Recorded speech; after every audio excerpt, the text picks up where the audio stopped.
જતા રહેશે હા લેક્ચરમાં નહીં જવું વોરફાઈ તો લેવું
એ કોઈ મુંબઈ કે side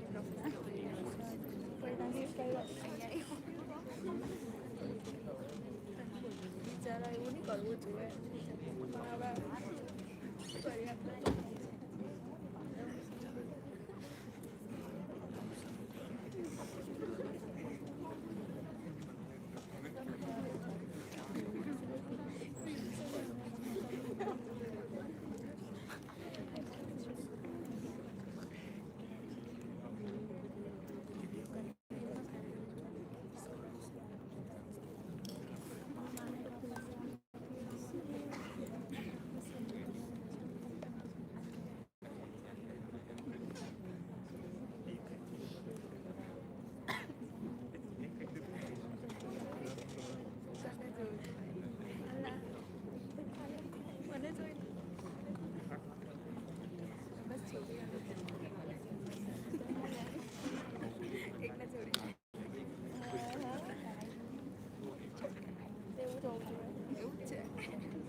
Good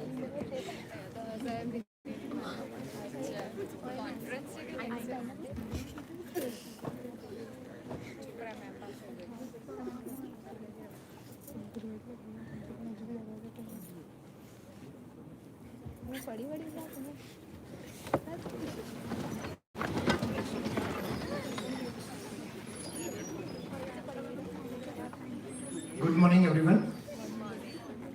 It is my privilege to extend a warm welcome to our esteemed guest, CEO of our university, Provost of our university, Registrar of our university, Dean and Directors, respected faculty members, and research scholars present here today. Today's gathering is truly special as we come together to explore a theme that goes beyond the academics and touches the very foundation of nation building. We are here for the third lecture under the Professor K.R. Desai Endowment Lecture Series, generously sponsored by Ether Industries Limited. This lecture series continues to inspire intellectual exchange and meaningful dialogue among the academicians and researchers. The topic for today's lecture is Beyond Degrees, from Education to Nation Building for Vikshit Bharat at 2047. This theme reminds us that education is not merely about earning degrees, but about developing knowledge, skills, values, and a sense of responsibility towards the society and nation. Let us begin the proceeding of today's function with University Anthem. I request all of you to please raise at your respective place for University Anthem.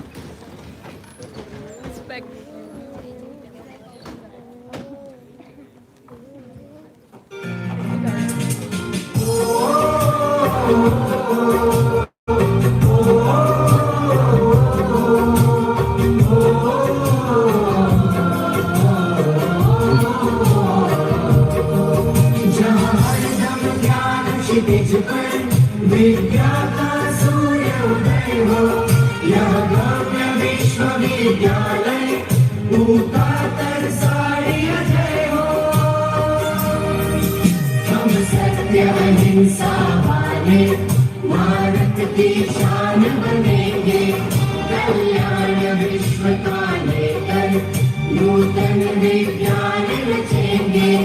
यह मंदिर है विद्या का, यह केंद्र साधना का है, ये तपोभूमि शिक्षा की, ये दिव्य वंदना का है।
Thank you, everyone. It is oftenly said that light is a symbol of hope, knowledge, and positivity. The lighting of the lamp is not just a ritual. It is a moment of deep significance, reminding us that with every flame we ignite, dispels the ignorance and spread the glow of learning, peace, and unity. With this spirit, let us now proceed to the auspicious lamp lighting ceremony. I invite our esteemed dignitaries, Padma Shri Professor G.D. Yadav sir, Shri Ashwin Bhai Desai sir, Dr. D.R. Shah sir, Dr. Yogeshwar Prasad Costa sir, Professor K.R. Desai sir to come forward and illuminate the lamp marking the beginning of this event.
Thank you, sir.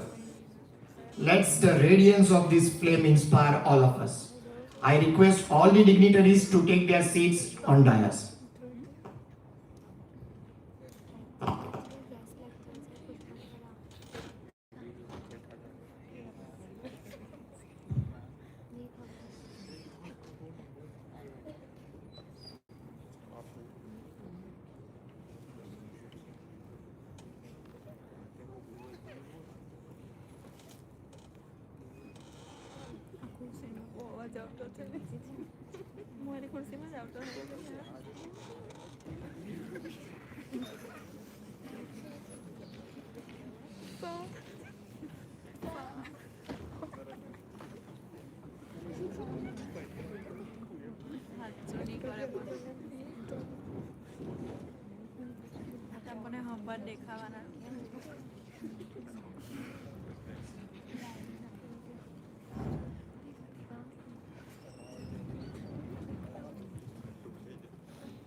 To express affection, words play vital role.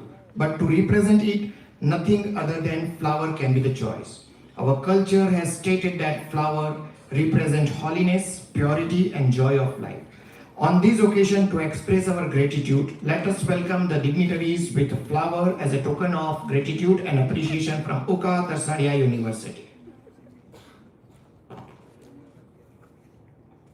I would like to request Dr. D.R. Shah sir to do the floral welcome of Sri Ashwin Desai sir, chief guest of today's function.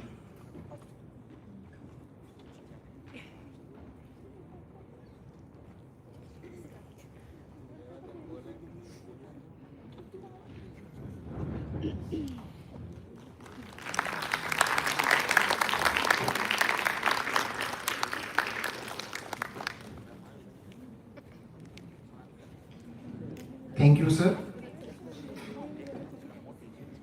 May I request our Provost, Dr. Yogeshwar Prasad Costa, sir, to do the floral welcome of Padma Shri G.D. Yadav, sir.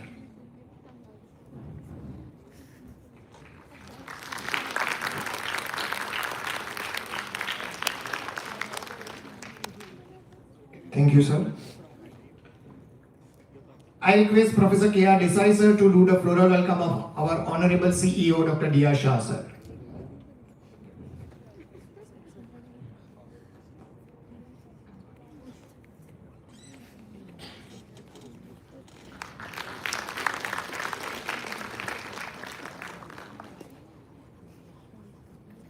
I request Dr. Anand Patel to do the floral welcome of our Provost Dr. Yogeshwar Prasad Costa sir.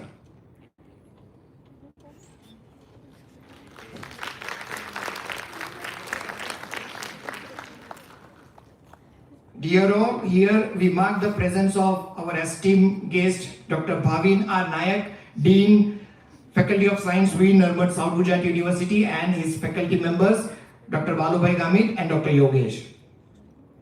Ladies and gentlemen, It is my privilege to inform you that Professor K.R. Desai sir is renowned academician, researcher and administrator.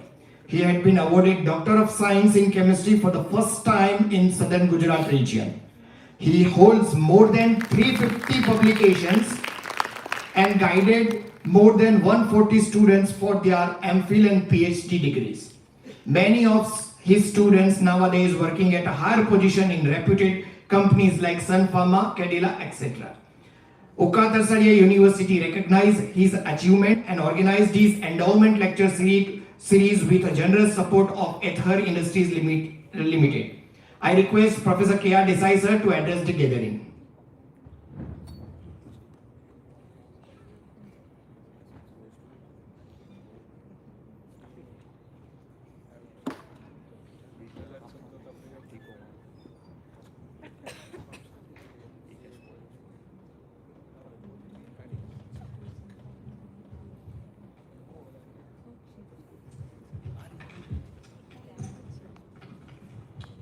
Good morning to all of you. Good morning, sir.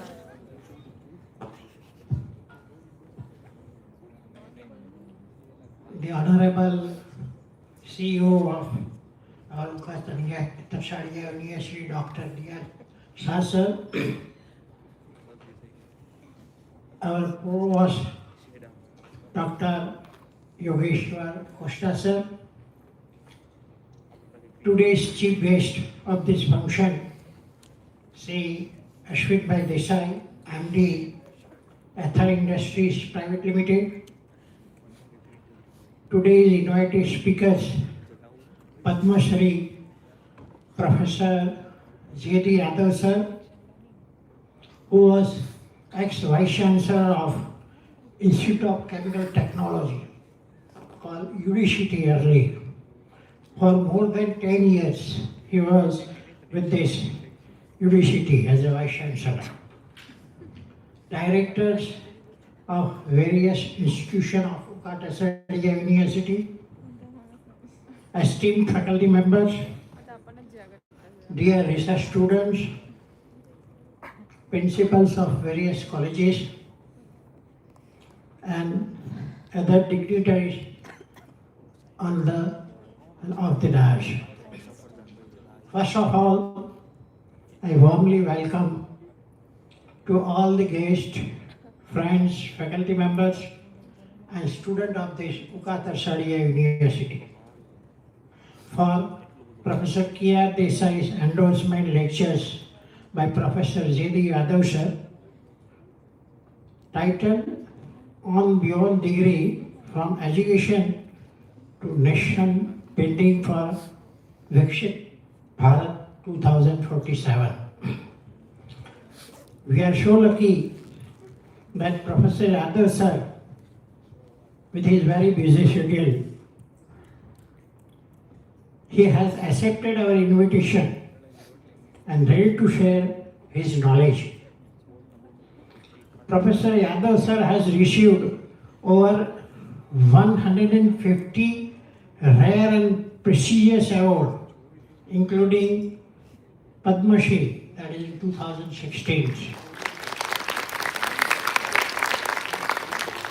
Professor Yadav is one of the Indian most accomplished and prolific engineering scientists in the field of green chemistry and engineering, net zero and sustainability, catalyst, chemicals and energy engineering, biotechnology, process safety, and nanotechnology. So his field is very wide and purely technology. He was as a president of the Indian Institute of Chemical Engineering in 2001 and also president of Indian Chemical Society since from 2019 to still, that is up to 27, he is president of Indian Chemical Society.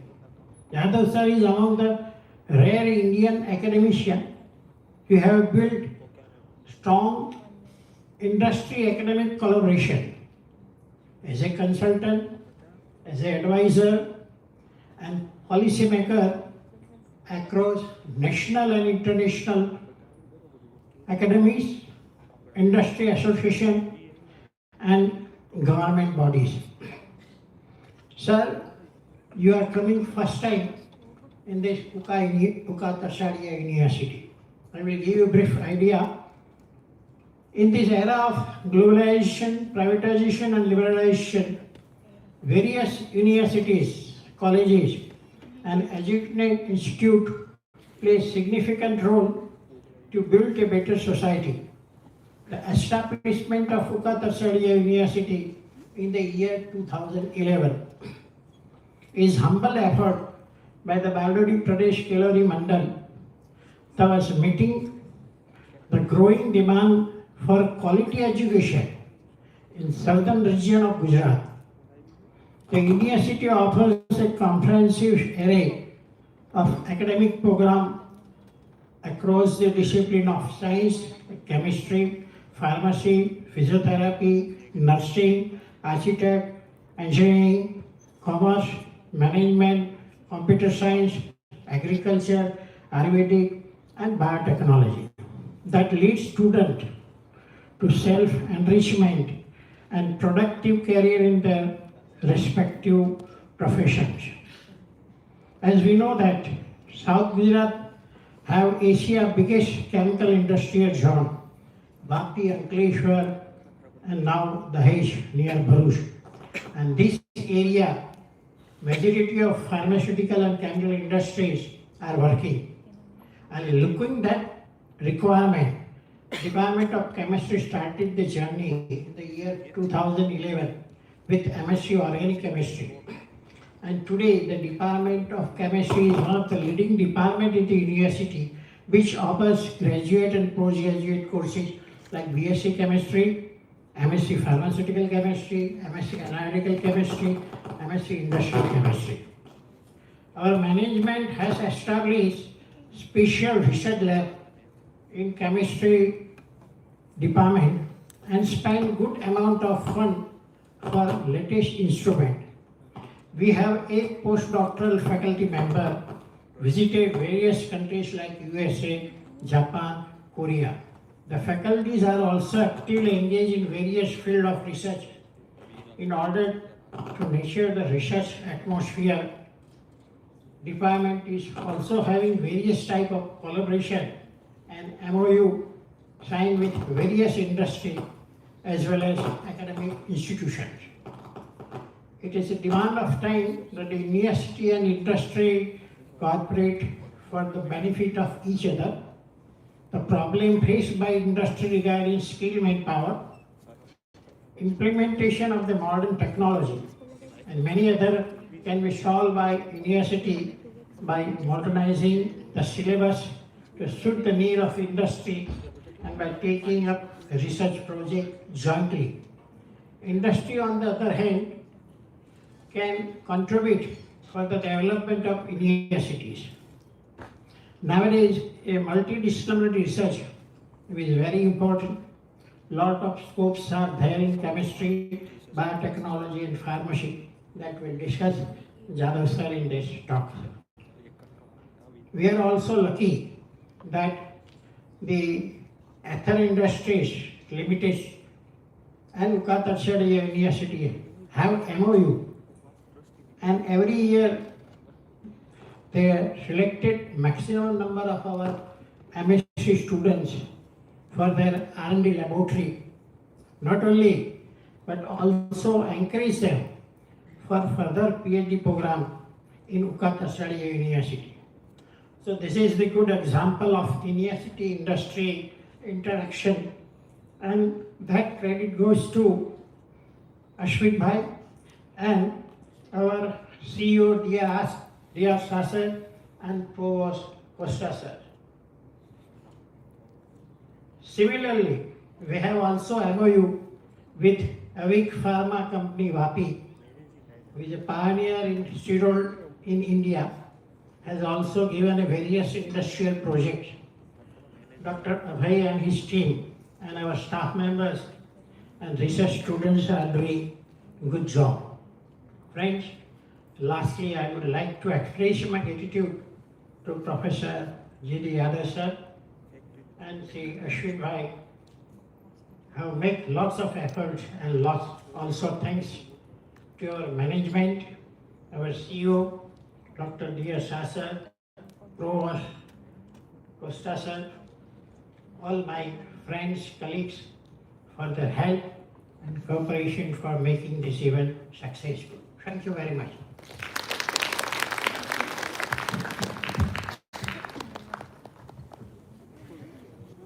नमस्कार देवी और सज्जनों, आज अभी उका तरसालिया विश्वविद्यालय के परिसर में हम एथर इंडस्ट्री के प्रणेता और सहज सरल जीवन पथ के सच्चे दार्शनिक, जिनकी सुबह ताप्ती नदी में सूर्योदय से और सूर्यास्त कविता लेखन से होती है, जिनका मध्याह्न एथर इंडस्ट्रीज की पर्यावरण के प्रति समर्पितता को ग्रीन एंड क्लीन टेक्नोलॉजीज के साथ एक रूप करने के रसायन के साथ होती है.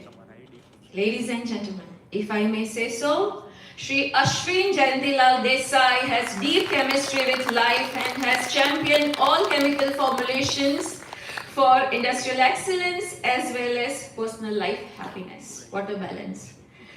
And I cannot refrain from saying that chemistry is becoming more of a mystery for us less mortals. इधर देखा, उधर देखा, अंदर देखा, बाहर देखा, पर्वत की ऊंचाई से देखा, समंदर की गहराई में देखा. गुरु ने मुझे ज्ञान दिया, जिनकी राह दिखाई. समर्पित हूँ सब गुरुओं के चरण में, सफल मेरा जीवन किया. Can you guess who has written this? Yes, Shri Ashwin Desai की हस्तलिखित ये स्मरणांजलि है, जो इन्होंने अपने गुरुवर श्री प्रोफेसर एम शर्मा और गुरुवर जैसे सखा, मित्र, सहपाठी, छात्रालय में सहनिवासी को भी समर्पित की है. I can give you the date also, 21 July 2024. Give out a huge round of applause for the friendship. वैसे गुरु शिष्य परंपरा के प्रखर हिमायती और हमारे देश, हमारे एशिया खंड की रसायन विज्ञान के आदर्श संस्थान university institute of chemical technology के होनहार छात्र, जिन्होंने अपने महाविद्यालय और गुरुवर का नाम उनसे मिली शिक्षा को 1.3 बिलियन डॉलर्स के औद्योगिक रसायन उपज केंद्र की शुरुआत करके भारत में ही नहीं, पूरे विश्व में मूर्तिमान की है. आज Ather industries clean and green technology में चुनिंदा उद्योगों में सर्वप्रथम है. Ladies and gentlemen, let's freeze this momentous occasion with a standing ovation to the man of the moment, the founder of Ether Industries and the propounder of Professor K.R. Desai Endowment Series, Shri Ashwin Desai. While I request our Vice President, Sir nahi hai, so I would request Registrar Sir to come up and Chief Executive Officer Professor Dinesh Shah to felicitate the legend with the memento. Registrar Sir, please, Kadari. Yeah, I would also request Vice Chancellor Sir Professor Costa to join.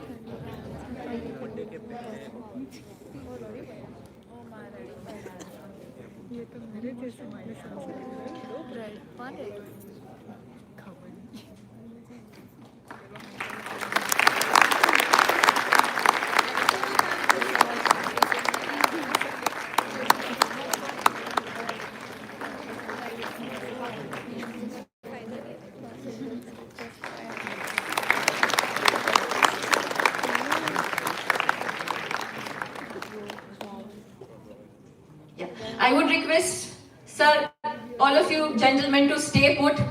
Stay put. आप बैठ जाइए please. I would request all of you to stay put. Ashwin sir, please. आप भी आगे रहिए. Yeah. The academic better half of Ashwin sir, for whom the poem was written, is very much here. I mean to say the picture अभी बाकी है मेरे दोस्त. The chemistry of camaraderie, of championing green interfaces, of cementing path-breaking institutions, organizations, formulation products and patents. Last but not least, the chemistry with the ink, with penning words in beautiful lyrics and poems continues. Ladies and gentlemen, we have the honor of having Padma Shri Ganpati Baba Saheb Yadav with us. Give him a resounding round of claps. A man whose works are global landmarks in green energy and chemistry and who is reckoned as a one-man industry, having 130 patents to his repertoire and my reader accolades, awards, achievements and positions in the spectrum ranging from chemistry to etymology, academia to industry. Oh God, the list goes on. Sanskrit to philosophy, and from chemical theorems to Marathi poetry. The man with the mission here is a man of many hues. Let us all rise to recognize the expressions of finest human intellect and emotions. Padma Shri Professor Ganpati Dada Saheb Yadav, while I request Professor Kishore Desai and Vice Chancellor UTU Professor Yogeshwar Prasad Costa to honor the legend. उनके bestie है वो रहेंगे, Ashwin sir साथ में ही रहेंगे. आप आज degree से परे शिक्षा से लेकर राष्ट्र निर्माण की ओर विकसित भारत एट 2047 पे अपने विचार प्रस्तुत करेंगे और मेरा मानना है कि इस विषय पे बोलना आपका हक बनता है क्योंकि इस दिशा में आप आखिरी 50 सालों से कार्यान्वित है. देश में रसायन इंजीनियरिंग की ना ही सिर्फ पैरवी की है पर इस दिशा में उच्च गुणवत्ता के संसाधन अनुसंधान केंद्र की शुरुआत की है जिसके चलते भारत सरकार ने आपको 2016 में पद्मश्री से नवाजा है और आज की तारीख में आप रसायन विज्ञान की वैश्विक थिंक टैंक में जगह रखते हैं.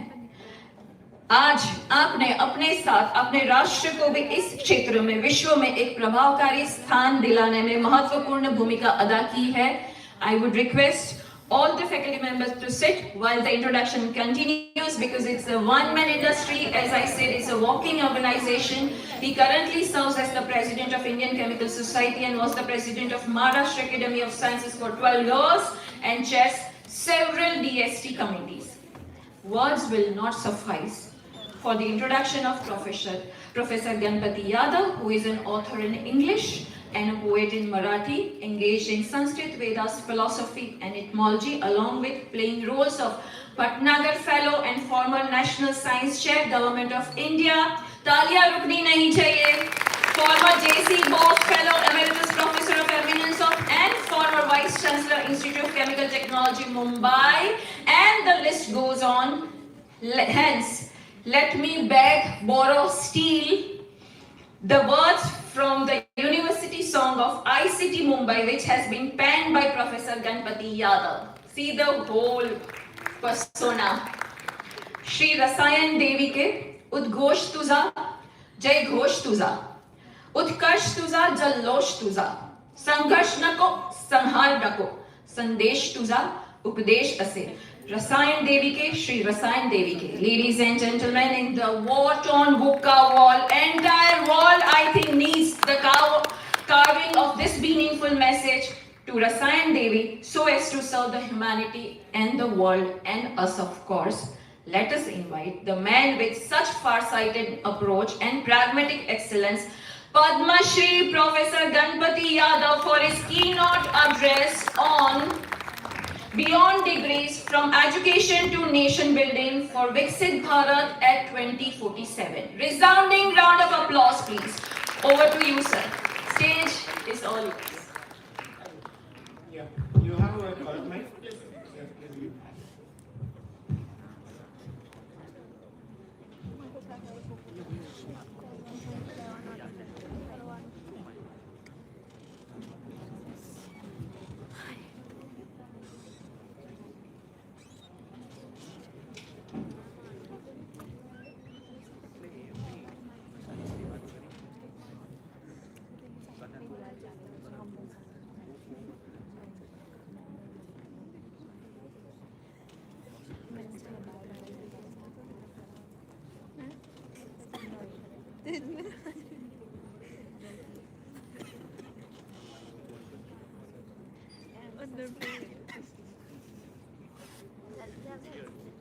¿Quieres tú andar por ahí?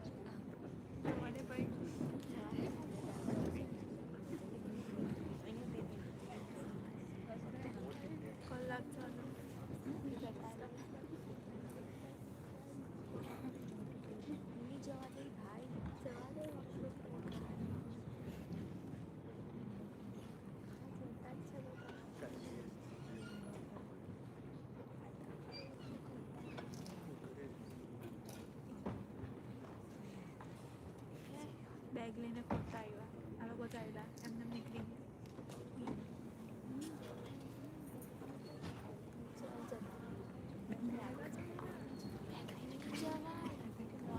પણ 1 કલાક બેસ 1 જ કલાક થોડી ગઈ રહેવું પડ્યું પછી બ્રેક ક્યારે લેવું ભાઈ 12:30 કલાક નહીં જવાનું મેં નહીં જવાની મારે બોનફાઈર ચાલે હવે મારે પેલો બોનફાઈર જવાનું એ બંધ થઈ અમને નહીં જવાનું જતા જ છે બધા એ લોકો બેગ નથી એ લોકો પાસે તો બેગ લઈને નીકળું તો ખીજવા બધા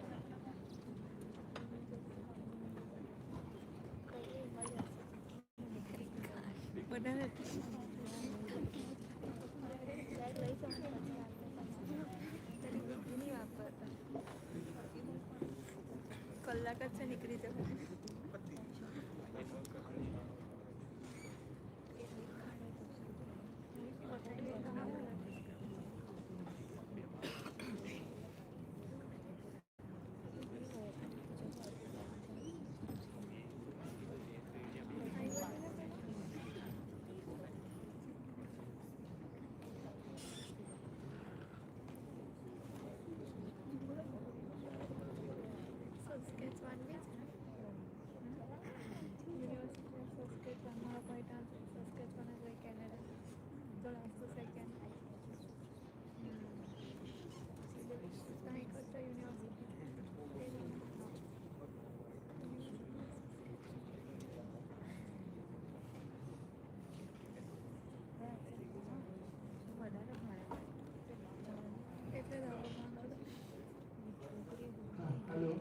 Hello.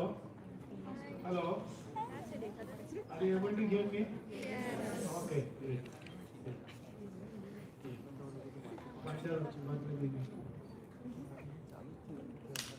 Good morning. Good morning. My dear friend, classmate, Ashwin. I should call him Ashwin Bhai because he's your Bhai.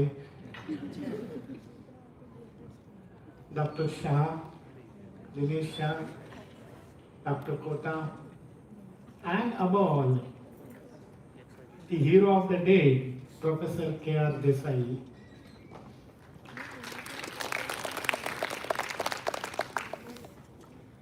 Dr. Patel, Dr. Desai, the registrar, many other distinguished professors here, deans, directors, and ladies and gentlemen. Kem cho? Sama. How are you? Fine. Thank you so much for honoring me and inviting me for this momentous occasion. I'm enjoying it. I had promised Professor Desai last year that I'll come next year because he had called me even last year. But because of the busy schedule and traveling across the world, it was not. Actually, at that time, I was in the USA. So I could not come. But here I am. And I'm going to have a sort of dialogue with you. You know, it's not monologue. The lecture should not be monotonous. Then you will not enjoy it. My first slide itself has so many things containing in that. One of the most important words there is Vikasit Bharat 2047. We want to be Vikasit, developed nation. We wanted to be counted among the best in the world. And so that means we are having some goal to achieve that goal. But remember, that goal is filled with so many hurdles, so many hurdles. We want to achieve $30 trillion economy. We just crossed 4.2 trillion. And we are gaga. We say, okay, we have achieved 4.2, but that's not sufficient. But we want to be $30 trillion economy. And imagine what will be our population in 2047? 167 crore. So it has its own dividend. We will have a lot of people under the age of 35. So India is not only the youngest nation in terms of that, but we have to ensure that our population is kept occupied. Right? They must get the best of the jobs. They must get happiness. How does it happen? And for that, education is the most important part. So I deliberately chose this title, Beyond Degrees, because we get degrees, everybody is happy, and that degree comes to your rescue when you want to get married, right? Or maybe in the market you say, okay, my son or daughter is, graduate, postgraduate, PhDs. Parents are very happy, and rightly so. There is nothing wrong in being so happy. But beyond that, what? Right? Beyond what that? And that is what I'm going to tell you in my lecture, what we need to do, because you are a university. You are a university, and so what the university should do. So one of the things which are really from syllabi to skills. Do you have the skills to work in the market? So most of the time, people are employed, they have nothing to do with that field. They get a job, maybe because of uncle or aunt or somebody, may not be qualified to do that, but then they learn on the job. The skills are developed on the job. So how do we prepare our future generation with so many ambitious goals? That is what I'm going to tell you about. And that is where this so-called NEP, National Education Policy 2020, was designed. It's a very good document, a very good document. So I will comment on that NEP. I had some role in that, but I believe we can do much beyond that. Next slide, please. Yeah. So our Honorable Prime Minister always talks about it. He is the most wonderful person I've ever seen. His vision is beyond imagination. He likes description in PowerPoint. You have to be PowerPoint. When it's very few words you have to see. That is what he has said. What he wanted, he said, we want to be Vikasit. Today the goal of the country is to Vikasit Bharat, Sashakta Bharat. We cannot stop until this dream of a developed India is fulfilled. That is what he said. And that was in 2023. So what are our goals? Hike the manufacturing share to 25% of the GDP. Okay, that is one of the important parts. And that manufacturing is not just ordinary manufacturing, it is smart manufacturing. I am a member of this committee of smart manufacturing of the Prime Minister's office, PM, or they have established a committee. I'm a member of that PSA's committee. Auto sector contribution to 10%. Pharma and biotech, this number is 500 billion. But believe me, that sector will grow like anything. They call India as the pharmacy of the world, or just pharmacy, where generic drugs are manufactured. Can we develop new molecules? Do you know what will be the problem in the pharma industry? This 500 is a conservative estimate. It can be 1 trillion also. The problem is what will be, so you have to predict. This is where AI will help us. AI is good for predictive things, right? One of the things is, what are the diseases which are likely to plague the entire world, and particularly in India, because we want to be Vikasit? Depression will be the biggest killer, believe me, depression. Why depression? Because people are not happy with what they have. They want more than what they have. They always compare themselves with somebody else, and that is the first reason of being depressed. Like in the classroom, you compare your performance with somebody else's, which is not at all required. So every year when students come to ICT, I used to address them, and their parents also, and I used to tell them, all of you are talented. You came from some area, Mofassil area. You were star in your own village, maybe in the lane, maybe in the society, tahsil, or district, maybe state. So everybody who comes in the classroom is smart, right? But the person sitting next to you may be smarter than you. he might be knowing 2 more tricks which you do not know. And our exam system is such that we do not really measure the intelligence or independent thinking. We are routine. So we cannot make everybody number 1 or cannot make everybody number 100, right? So that grading is the system. You may be beyond that grading. So do not underestimate yourself what you could be. Tomorrow you could be a star. So never underestimate. So I already mentioned depression. So do not get depressed. Okay? Do the job the best, whatever you have got. Whatever admission you have got, don't say that if I had got 1 extra mark, I would have been IIT or NIT or somewhere else. That is the biggest problem of dissatisfaction among youth. So, when my children were in 12th standard, my eldest son was in 12th, I was in USA. So, anybody would be worried. So my wife said, you go to USA, enjoy, do whatever you want to do. Don't worry about the children, I will handle them. You do your job. And you know what she told my kids? She said, you study well, do not take any pressure. Even if you become a jhaduwala tomorrow, be number 1 jhaduwala. My wife always said that. She said, I don't want you to be emulating your father. Don't expect you to be a professor or anything. If you do well, we'll be happy. But if you don't do well, still we'll be happy. And she said, no, don't worry. Don't worry, you go. I will handle them. Now, I was relieved because, normally you are worried. The kid is in the 12th standards, then you think the entire future. What am I going to do? What my children will do?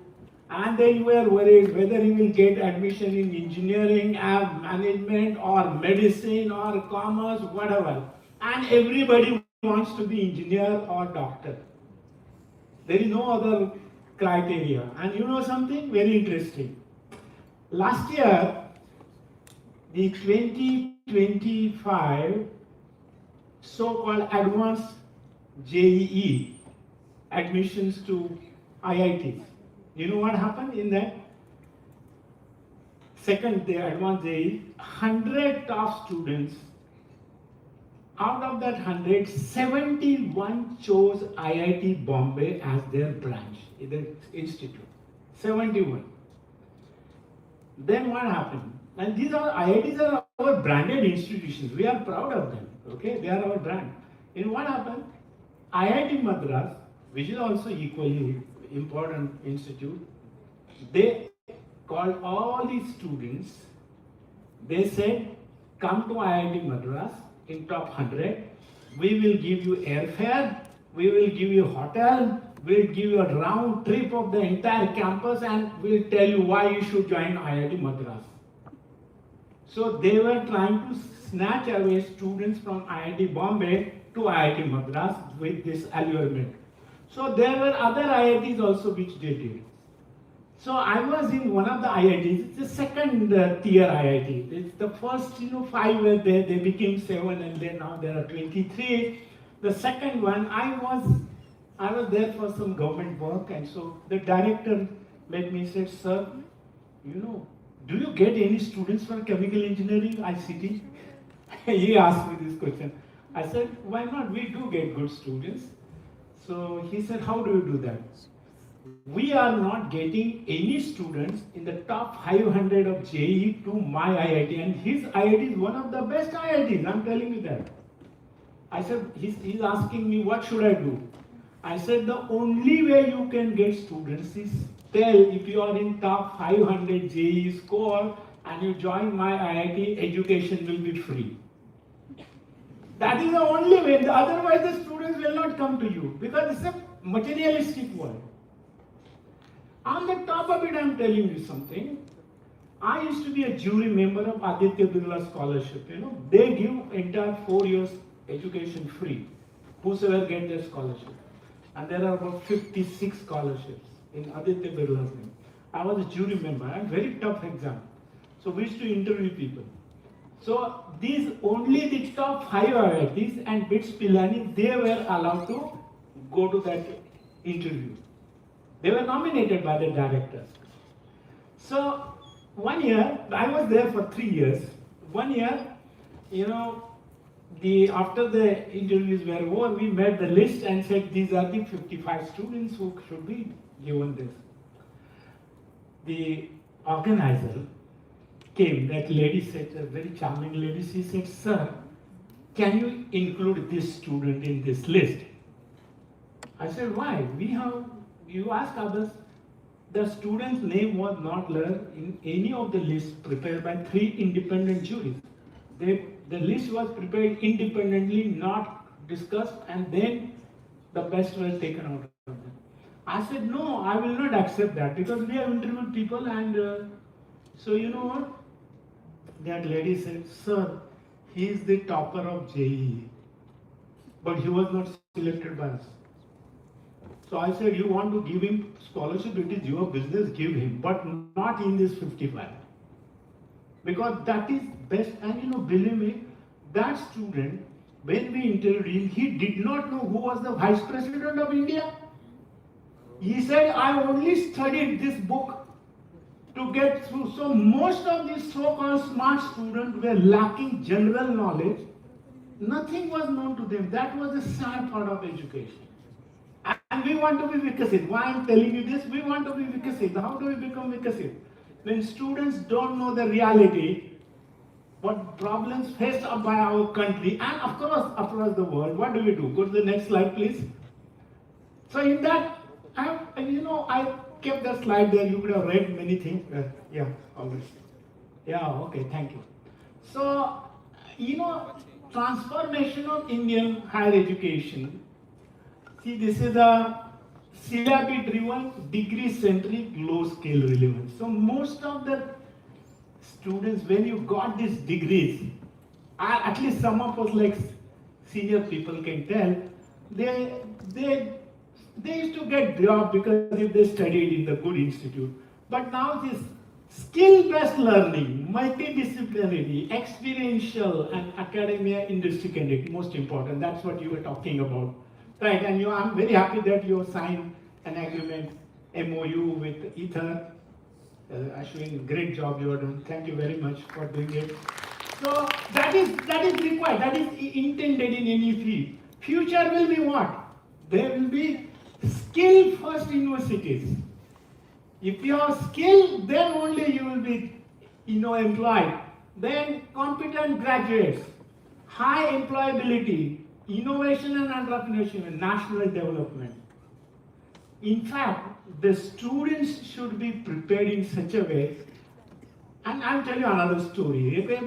I was in my hometown the other day, and I asked one of the candidates who met me. He said, "Sir, can you give me a job?" Now people come and I said, "I'm not a minister to give a job, right?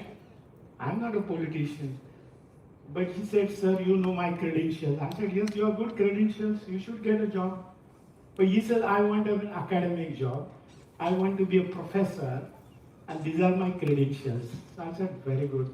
But you know that he cannot get a job because he has to pay money to get the job, which is so sad. PhD, postdoctoral experience, stayed abroad, and that candidate comes back and he's not getting a job. What sort of impression are we living? Correct? It is a society is so much low ethical values. If the value system is low, you cannot do anything, right? We want to be Vikasit. Remember that underline. Never forget. We want to be Vikasit. So I said, we should thank Donald Trump also for some time. Because he said, "Okay, you will not get any visa extension, go back home," right? Yeah, Professor Kota, right? Am I right? He said, "Go back home." Now you came on your own, but there are others who have to leave United States. I said, this is the greatest opportunity which is provided to Indian academia and industry. Employ these people. Don't, prescribe the rule, or I have to advertise this 3 times, and this is all nonsense. Who makes rules? We make rules. So long as I have no vested interest in that, I can always say that we can change the rule, employ and regularize after 1 or 2 years. because they are very talented people. They are our people. Why not give them job? Industry should pick them up. Academia should pick them up. 40 to 60% vacancies are there in IITs and central universities and institutions. So in Maharashtra, the higher education minister asked one of the vice chancellors, why your number is not there in NRF ranking in top 100? You understand NRF, right? Yeah, that is a ranking. So that VC met me. I said, why you did not tell the minister that where is the faculty? You are not allowing us to fill the faculty. From where will you get the number? To get the number and to do research, you must have faculty first, right? But people are afraid of asking questions. Why people don't ask questions? Because they feel they will be fired. They could be removed. So one day, several years ago, that you know NAC, right? So they called me to give a keynote address in Bangalore. And so how to raise the standard and what is my personal experience? So I said, my personal experience is something different. I was never afraid of taking decisions, right? So, he said, sir, can you give this lecture in UP?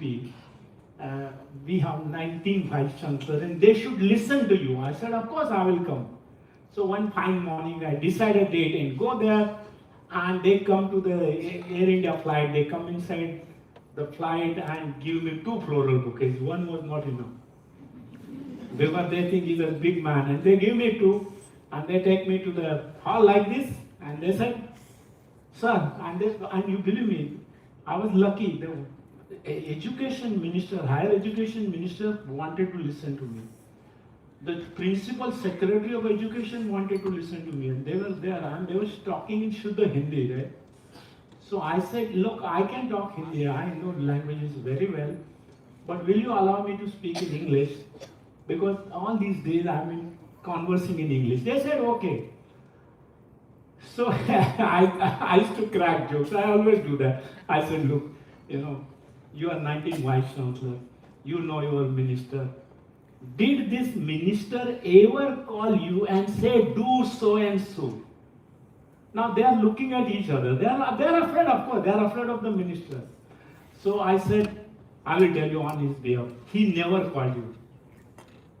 He never called you. So they started looking at each other. But I said, there is a species called in government OSD, Officer on Special Duty.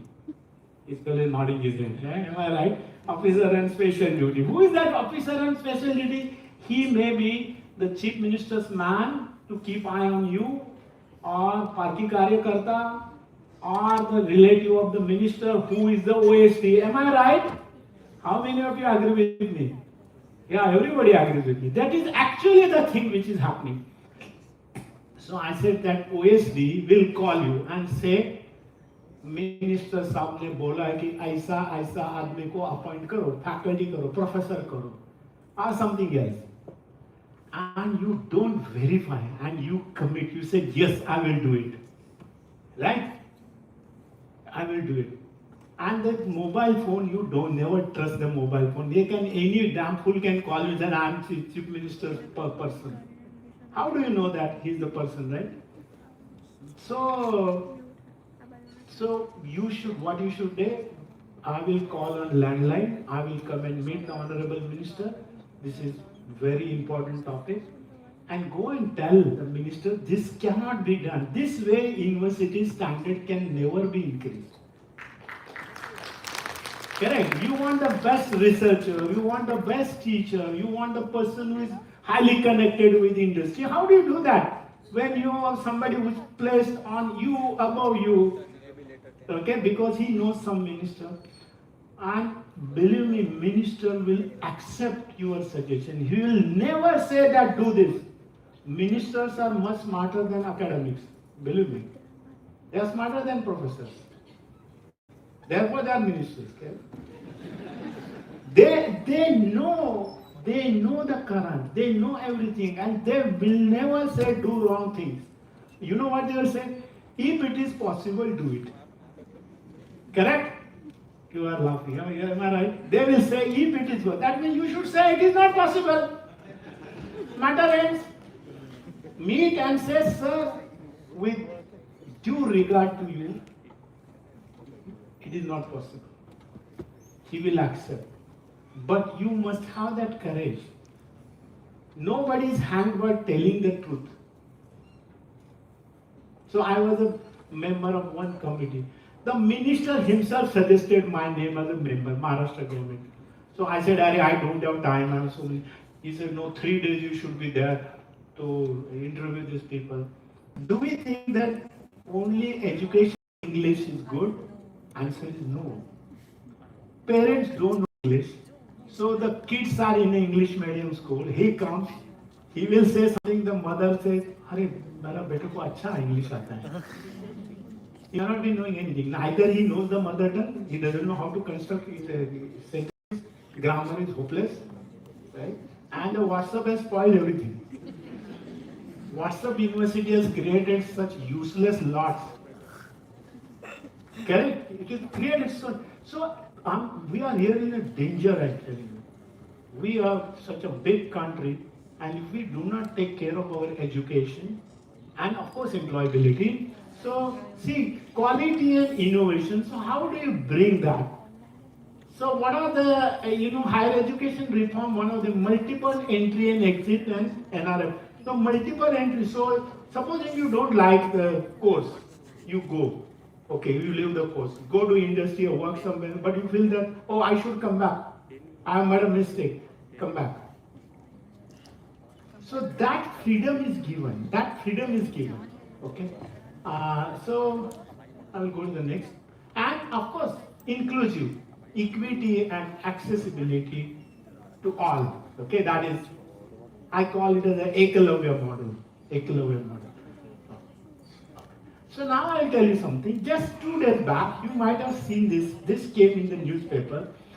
I'm quoting from that. This is a college QS ranking, that is Quacquarelli Simmons, that is QS, subject-wise ranking.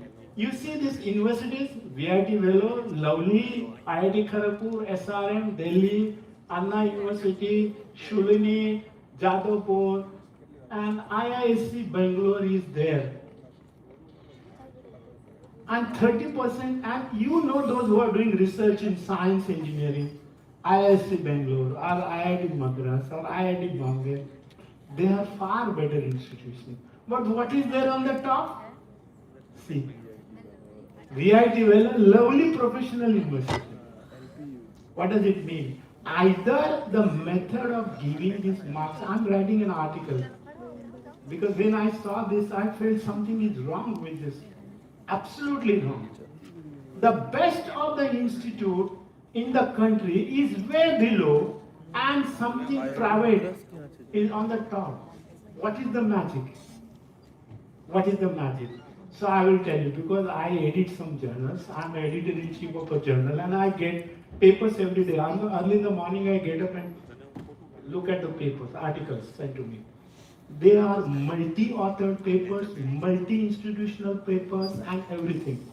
So when we are the Operation Sindoor, Operation Sindoor, I get an article from the author.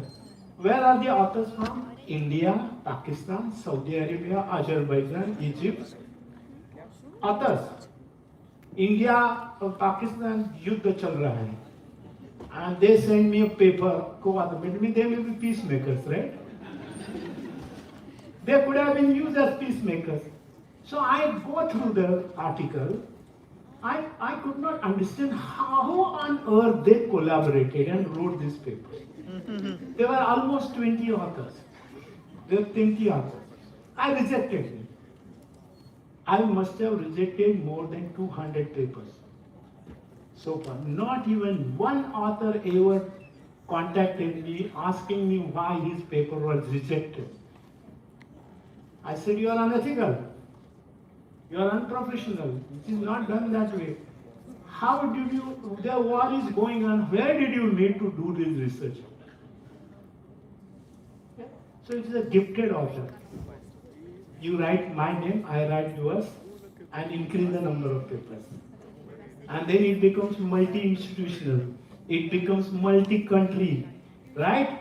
that is given weightage in this length. That is how those people are up on the top. Institute of Science and all, they don't have that kind of. That is where they are down. Because the criteria by which you weigh them, if you say multi-institutional, multi-author papers will be given higher weightage, obviously it leads to this corruption of this kind. And what is Saudi Arabia? Because there are some journals which are open access.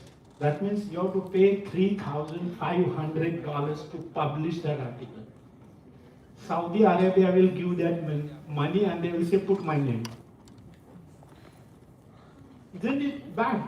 That is reflected here. It is reflected here. 20 authors, they do not know, they may not be knowing each other. 20 authors, do you think they can contribute to that art? Not at all. So academics are also becoming unethical because they want a paper and the institute wants NRF ranking. This is what happens. This is what, but nobody speaks about it. I'm openly telling this, believe me, I'm not afraid. This is what is happening. So we have to worry. This is what I just saw this yesterday. I said I should include in my lecture. Right? So now, युद्ध चल रहा है.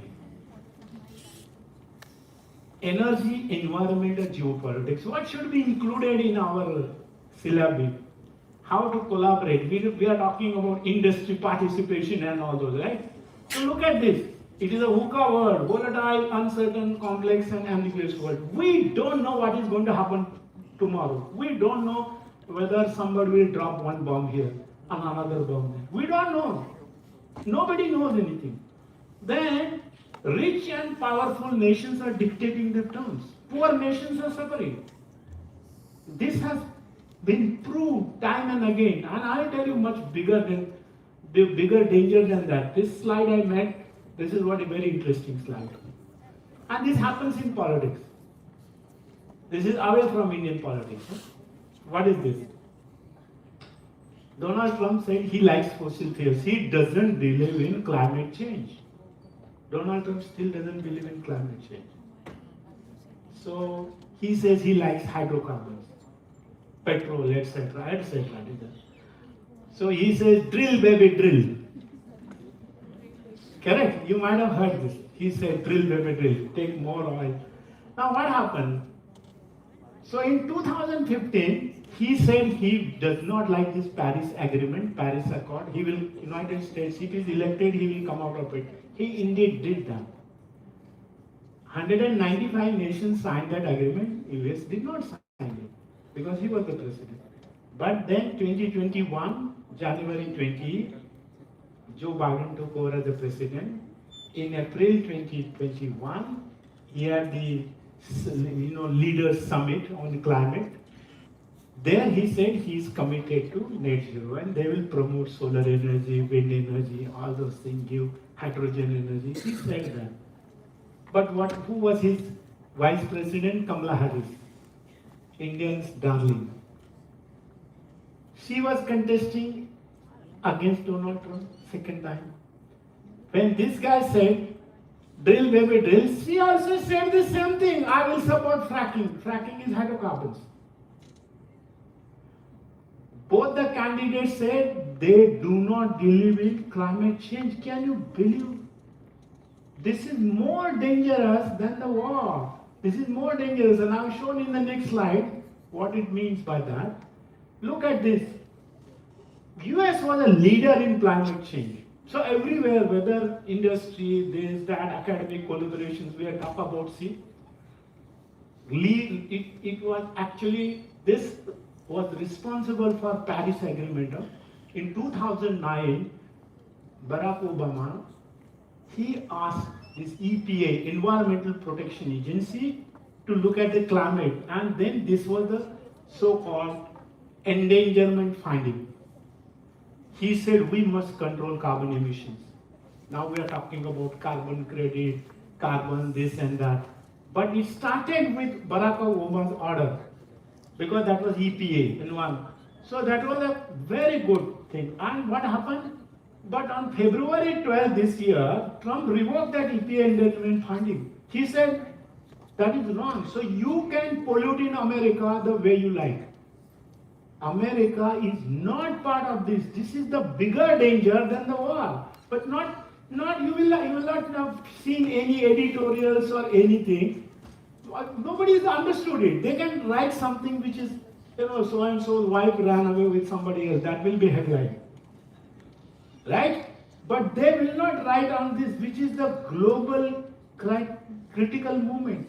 And so what is going to happen this next is this. Who will protect the world?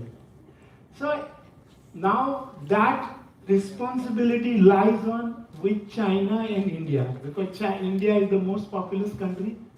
China is number 1 in pollution. Okay, India is number 3. Number 2 is USA. Number 3 is European Union, but they are host of countries together. India. So India is also, we have to worry for developing these technologies. Okay.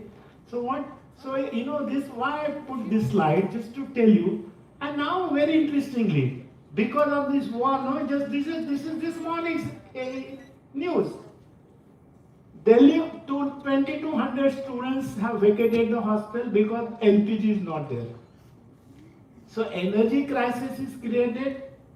We don't know whether it will be there. So what I'm trying to tell you, we have to work on systems in academia where we become self-sufficient, Atmanirbhar in energy production, storage, transport. That is what we should be doing. The problems have to be contemporary. They must be aligned with the national goal. Right? Fundamental research and applied research, both are there. Applicable research, both are there. You must, so university job is to do both. And in today's context, yes, we have to solve the problems.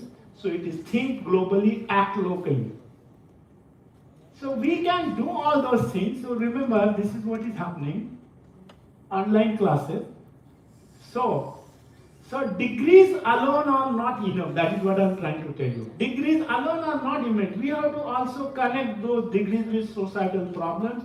And what problem you can solve by your knowledge. What your university can do with that knowledge. That is very important. See, skill signal, job ready. We require job ready people. They must be smart people, right? And there are many other things in it. Okay? So, yeah. So there is short-term skilling. So now we have this skill council and whatever. Many states have got it. Right? Everybody is talking about skill. So what are you doing in your university? Are you giving skill education to your students? Are they having industrial internship? Every student, whether it's arts, commerce, science, common humanities or law, every student must have industrial employment, must go and know the tricks of the trade. So do you have that? And how do you do it with the regular thing? So I have a solution for that also, I will tell you. So bringing industry, so if you have hands-on experience in the industry, you go and do something in that, you definitely know how the industry is working, right? And industry doesn't want to spend money on training. Earlier we used to have graduate trainees. Industries would accept graduate trainees, train them, and then they are taken as managers. So 1 or 2 years experience, right? That is what they used to do, but no longer. Yeah. So the concept of Make in India, we require skilled graduates, and your syllabi must be aligned with that. You should ask the students what skills they want, besides what they have learned. Of course, basic studies are required. That is what will improve our global competitiveness.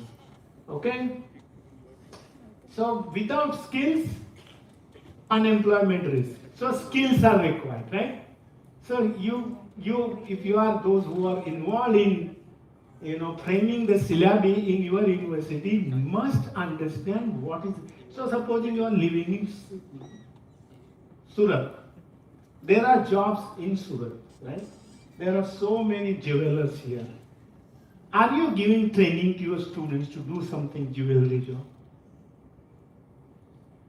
Or they go on the, become some, somebody who daily worker and he learns the tricks of the trade on that job. No, so this is local and even national. So now this is very important because we live in a digital world. We are talking about AI, ML and whatnot. How do we make use of this in our today's education? So I will tell you that also. Okay, this is what it is. So you can have AI for personal learning. You need not learn everything in the classroom. You can learn many things on your own. Know the tricks how to learn, that is one. Then you can have smart course content creation. Professors can create good smart content by looking at. But AI does not substitute your brain. I read a very nice book. My sons, whenever they come to India, they bring books for me. So my son got a book. He said Think Tank. Think Tank. So David Linden is the author, rather editor. 40 essays were there.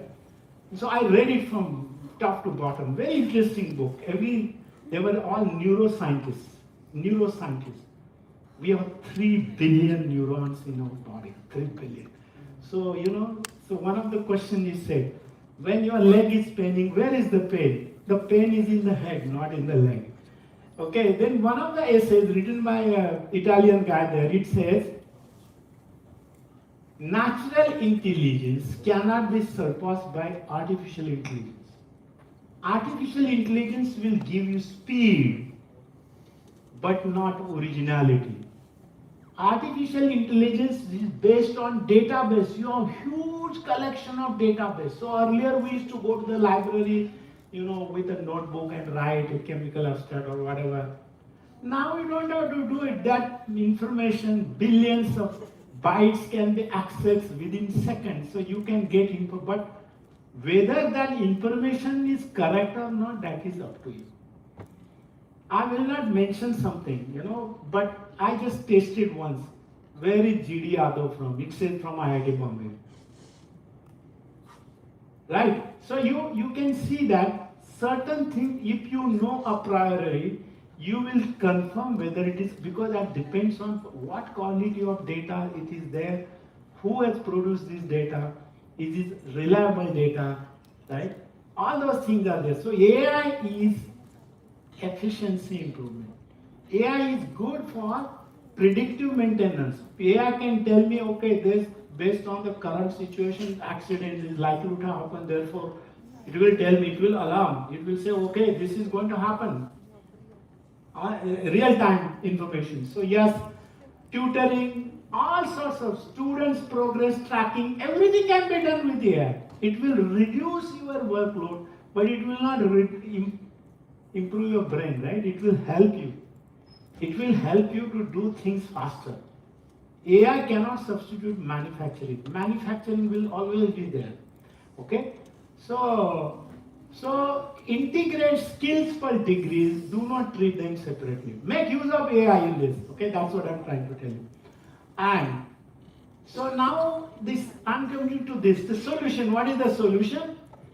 2 semesters system per annum, that is 10 months, is the worst kind of education.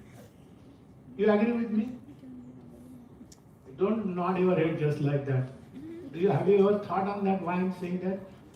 Because the kids those who are going to the university are in the age group of 16. If they stay longer, there may be PhD up to 25. This is the worst phase of your life. Why I'm saying worst phase of life? You develop all bad habits during that time only.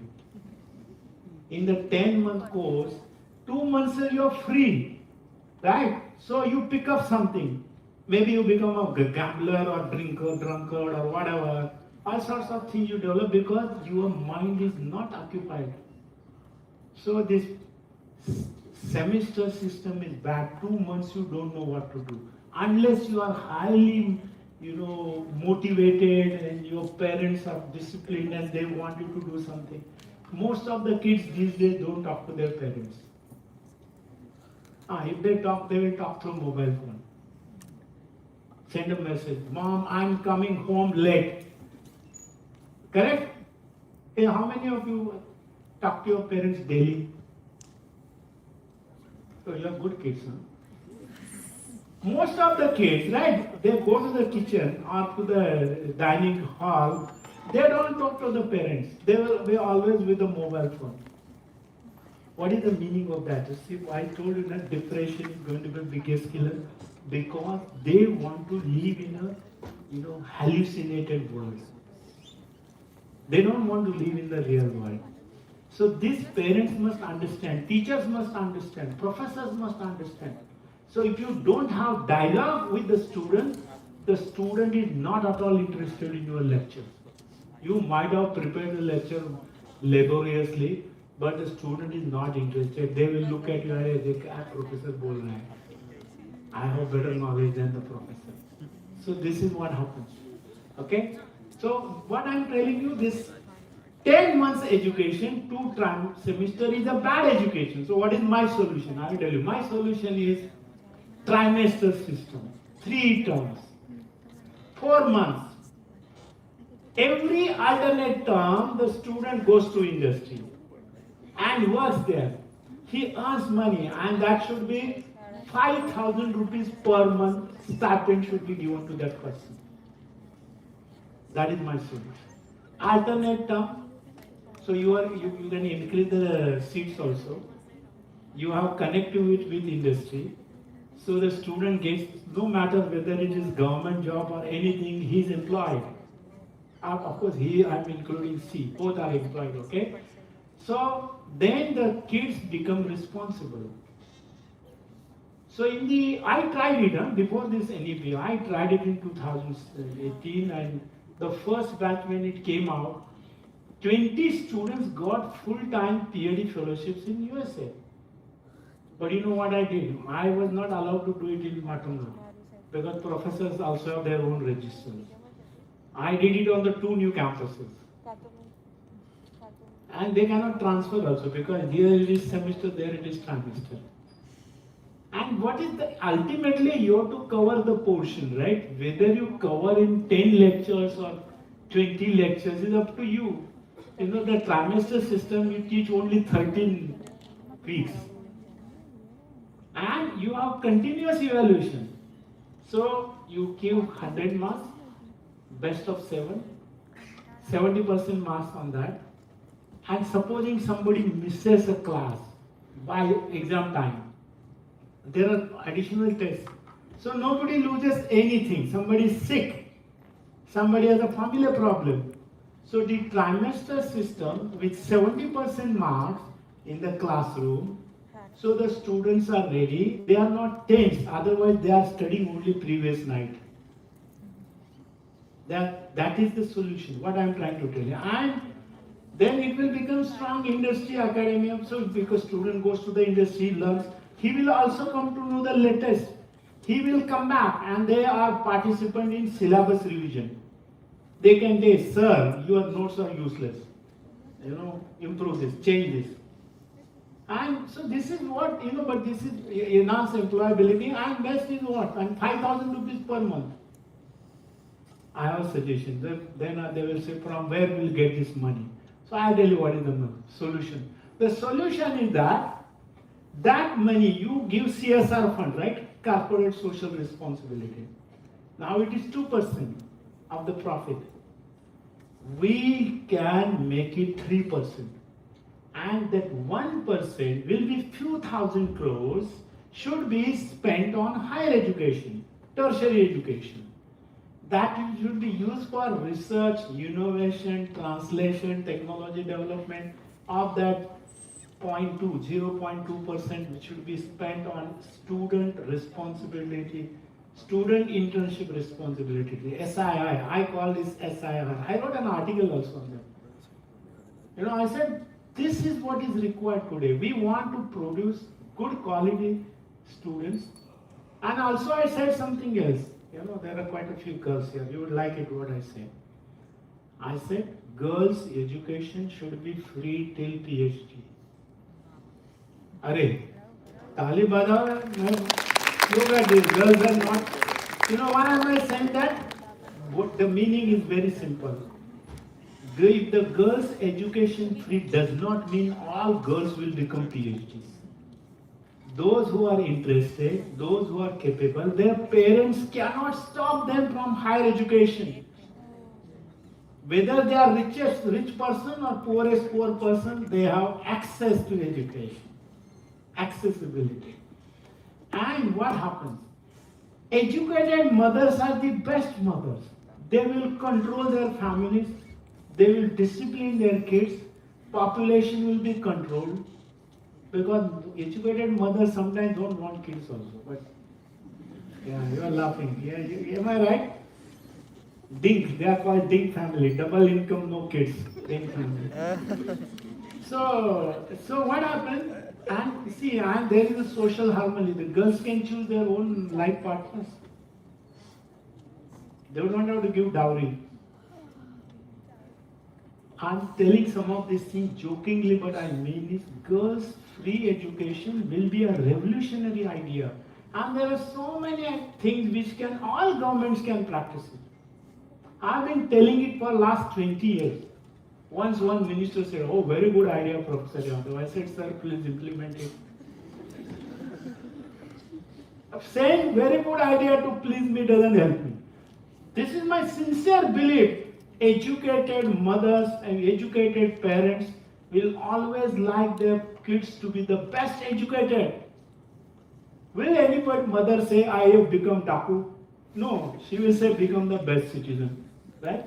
So culture, value, system, everything can be brought if girls' education is free. And this will be one of the greatest factors which will make India Vikasit. Vikasit Bharat, 2 generations only. So we should encourage girls. When I was in ICT, I created 370 scholarships, ranging from 25,000 to 1,50,000. I said, first let us encourage girls. No question is asked. Only question is not, have you passed the exam? That is at least that much, right? Have you passed the exam? But this is required for Bharat to be Vikasit. Trimester system, free education, industrial SIR, this CSR being increased from 2% to 3%. But I must also tell you, because I sit on the boards of some companies, they spend more money than which is mandated. That is the great thing they are doing. And in the case, if you support research, because you can build libraries, you can laboratories and whatnot, you can also generate IPR, okay? Intellectual property, take patents. So I have some slides on that also. So and merit of trimester system, multiple entry and exit options are there. You can do many things. You can do many things with this. But this is the need of the hour. And you see, but some colleges are afraid, they say our university will not approve. I said, your university approves what? Have you covered 160 lectures, credits, right? Something like that. Or 132, whatever, they have a number. How I cover is my problem. Whether in trimester or semester. And students are never tense in this because they are continuously monitored, evaluated. And another advantage I tell you, the professors, they teach only 2 trimesters. 1 trimester is free for them. They can do research or go and do a sabbatical in industry, learn themselves, develop contact with industry. That is how they will develop their contacts. The professors benefit.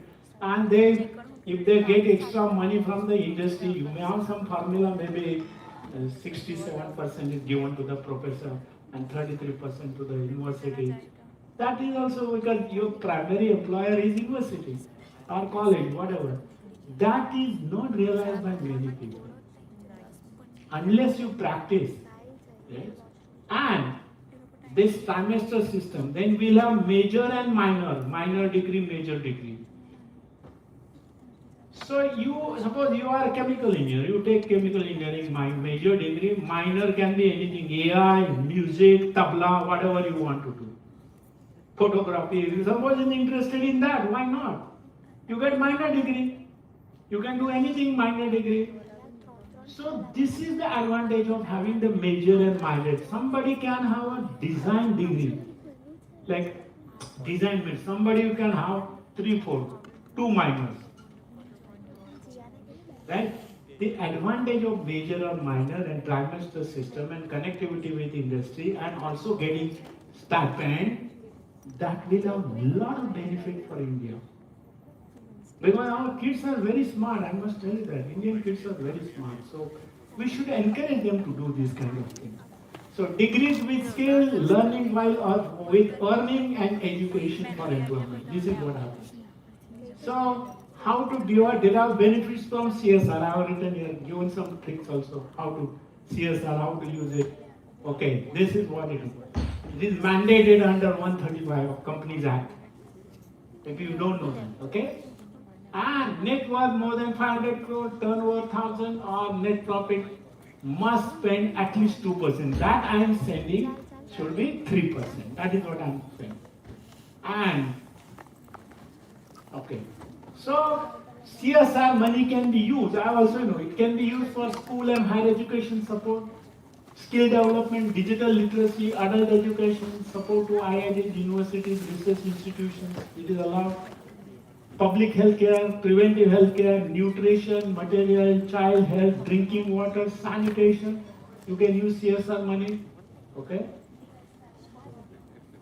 Okay? Rural development, self-help group, farmer welfare, agri-skill, employment, and this is the last thing is important because we are talking about war, right?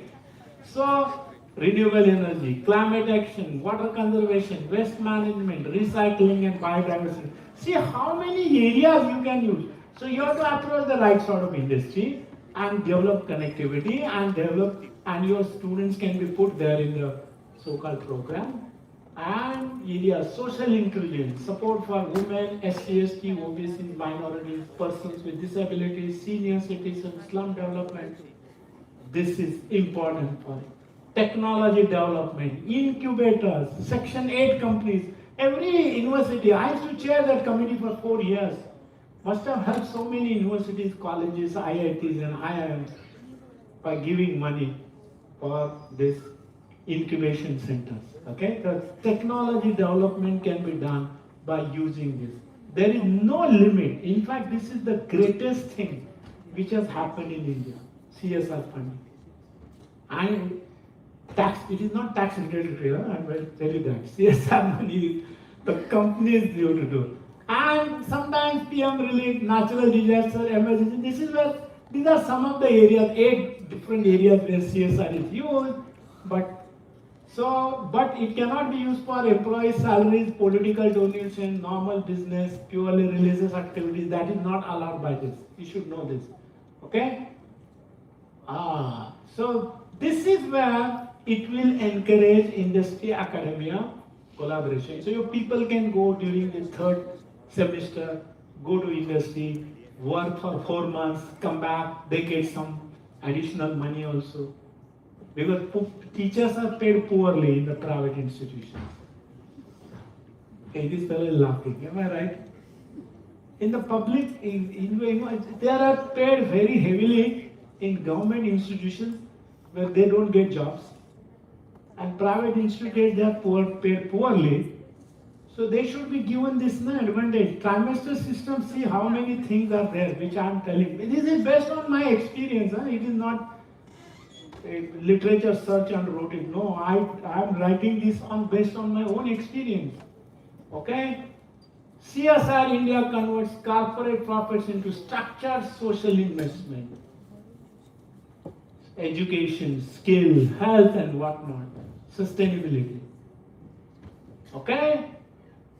CSR funds are project based and not general grants, remember this. So you have to write a project and the companies will give you money. Okay. So, I won't give you details how to do it because you can get this information from Ministry of Corporate Affairs. So, I tell you what I did very recently. I went to my school, in Kolhapur. And they said, sir, you should become vice president of our education society. I said, I live in Mumbai. They said, no.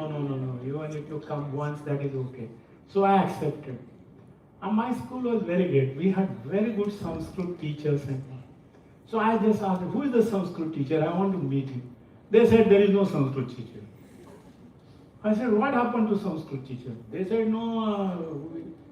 So you know what I said? I think we should have Sanskrit teacher and we will make use of AI-based Sanskrit learning, and that can be given to students who are interested. So I said, I wrote a proposal and gave it to one of my students. She was from Kolhapur. I said, hey, your company is there, why don't you support? Just yesterday she said, sir, I will support this center under CSR. So you can see that because I wrote a proposal.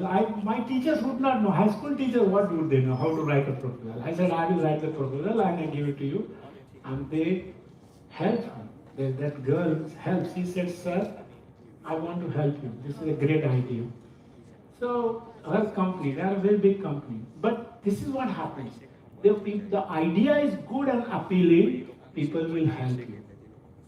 I'm telling you that there are so many good people in society, only thing we don't know how to approach. Suppose I ask somebody, can you do this? He will say at the most, no, what is big deal? Correct? We don't get everything we want.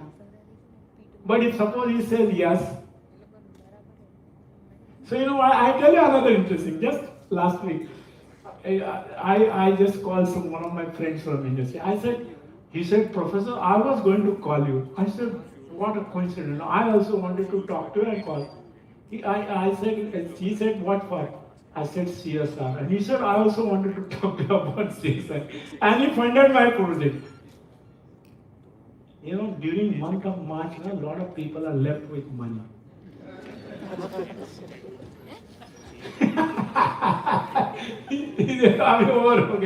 No, but you have to plan for it. You have to plan for it from January onwards. And you will get money. What I'm trying to tell you, there are so many good people in society who want to help society, but we do not know them. Or we are afraid of asking them. Correct? Anyway. Okay, this I already told you, free education for girls, right? Nearly 50% of the population is benefited because at least 50% population is girl, irrespective of caste, creed, race, religion. Every family there is one girl at least. Right? So look at the societal benefit. Societal benefit. That is what I do. Educating girls freely, not welfare, it is nation building. And my title was nation building, right? So this is one of the themes which I wanted to tell you. Okay, now I have so many ideas I can give you. There are many, but I will go to the last. But this is the most important slide. This is Charles Kettling, the great American inventor, engineer, businessman, holder of 186 patents, founder of Delco, General Motors. What he said, why ideas are killed. Remember this. Submit a new idea to a committee. To verify this, you have to submit a new idea to a committee. They will obliterate 90% of the rightness for the sake of 10% of the wrongness. The possibilities a new idea opens up is not visualized because not one man in 1,000 has imagination. What we see every time, we see what is wrong. We don't see what is right. We don't. That is how man is constituted. So if there is a new idea, give it a chance. It may succeed. That is why I quoted this. It is not that I have made this poster and put in ICT Mumbai. I have put this poster here. Don't reject ideas just because you don't like it. No, don't do that. That is wrong. Okay. And so then this ideas of patents, IPR, generation of IPR. See, idea generation and wealth creation. In 1970, India, China and USA was on par. Our rupee was not far different from dollar, about $2, 2 rupees a dollar. 1970. See what is the difference today. There were two tipping points in this. One was in 1973-74, oil embargo. Right now what we are facing, same thing happened that time in 1973-74. Muhammad Gaddafi, he said, why the hell the world is benefiting from our cheap crude oil? So overnight they increased the price. That is how India, we also thought of Bombay High, the crude oil, ONGC, etc., etc. That means calamities are bad sometimes, which makes us think. In 1995, similar thing happened.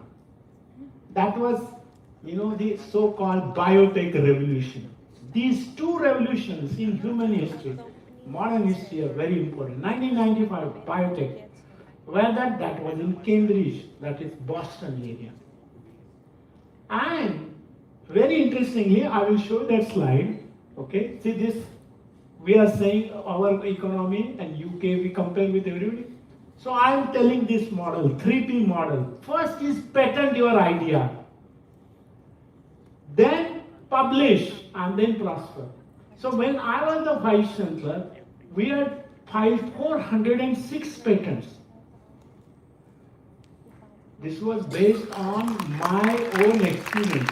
I have now 140 patents, but you want to know something? The first patent when applied in 1991 based on enhanced oil recovery. I used to work on enhanced oil recovery.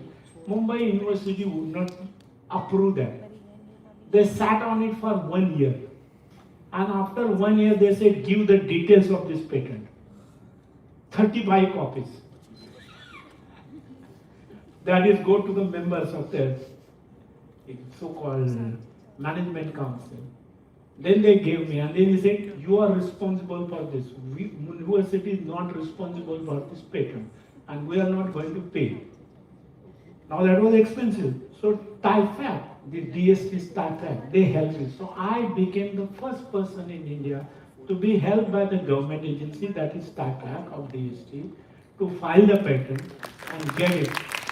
So I made a beginning. So when I became the Vice Chancellor, I said, I have experienced this. Why should I deny my colleagues if they have a brilliant idea? I told them, come to me. If you have an idea, come to me. I am not expert in everything. I may have a lot of general knowledge, but expert not in everything. If your idea is good, what the most, we will lose 5,000 rupees. Let us file. Let us file. Let the patent examiner deny you that patent. But who am I to deny you? That is how we file so many. And by the time I retired, 169 patents were granted. I was one of the largest patent holders because I myself practiced it. I said, why not? Now you know that, Government of India, 130,000 patents were sanctioned last year. And that time, Unnat Pandit is the, he's a pharmacist. Yeah, Unnat is the chairman, I think, Director General. So, this is what happens.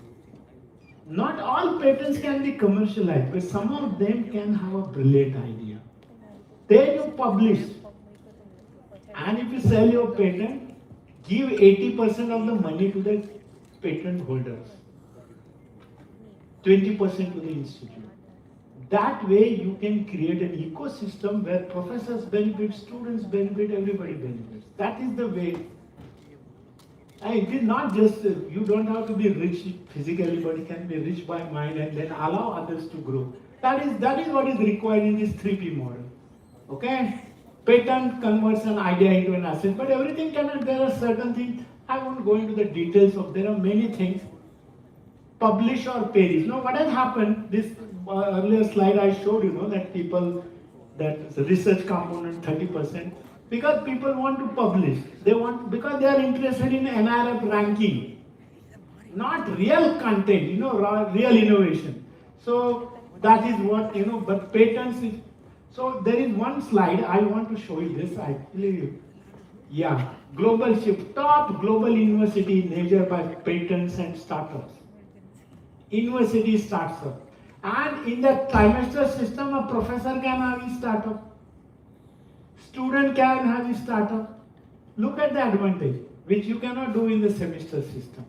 Okay? So this is technology transfer department. So you must have the office of technology transfer and technology licensing. You must have these deans created. And those deans must not be professors. They should come from industry. Another thing which I did, I was the chairman of the committee, professor of practice. You have heard that term, right? So UGC said professor of practice, the professor will not be counted in student to faculty ratio. Let me change it. I changed it. I said really change the fate of the nation by implementing ideas. What is big deal if some ideas fail? What is big deal if some ideas fail? Not all ideas will work in research, right? Some ideas will fail, but we should be accepting failure with equal, in China, what they are doing, they are not giving PhD to just like that thesis. They say make a product. They are saying make a product and then you get a degree. That means they are already thinking China is way ahead of the rest of the world. Huh? Remember, you may not like them, but they are good. Mindset change must be there. We have to change the mindset of our students, faculty, everybody, whosoever is doing research and whatnot. So ladies and gentlemen, future great universities of the future will be known for how many problems they solve, startups they create, and prosperity they generate. That is the future university. That is so-called Vikasit Bharat, where we all want to go. Okay? So anyway, prosper,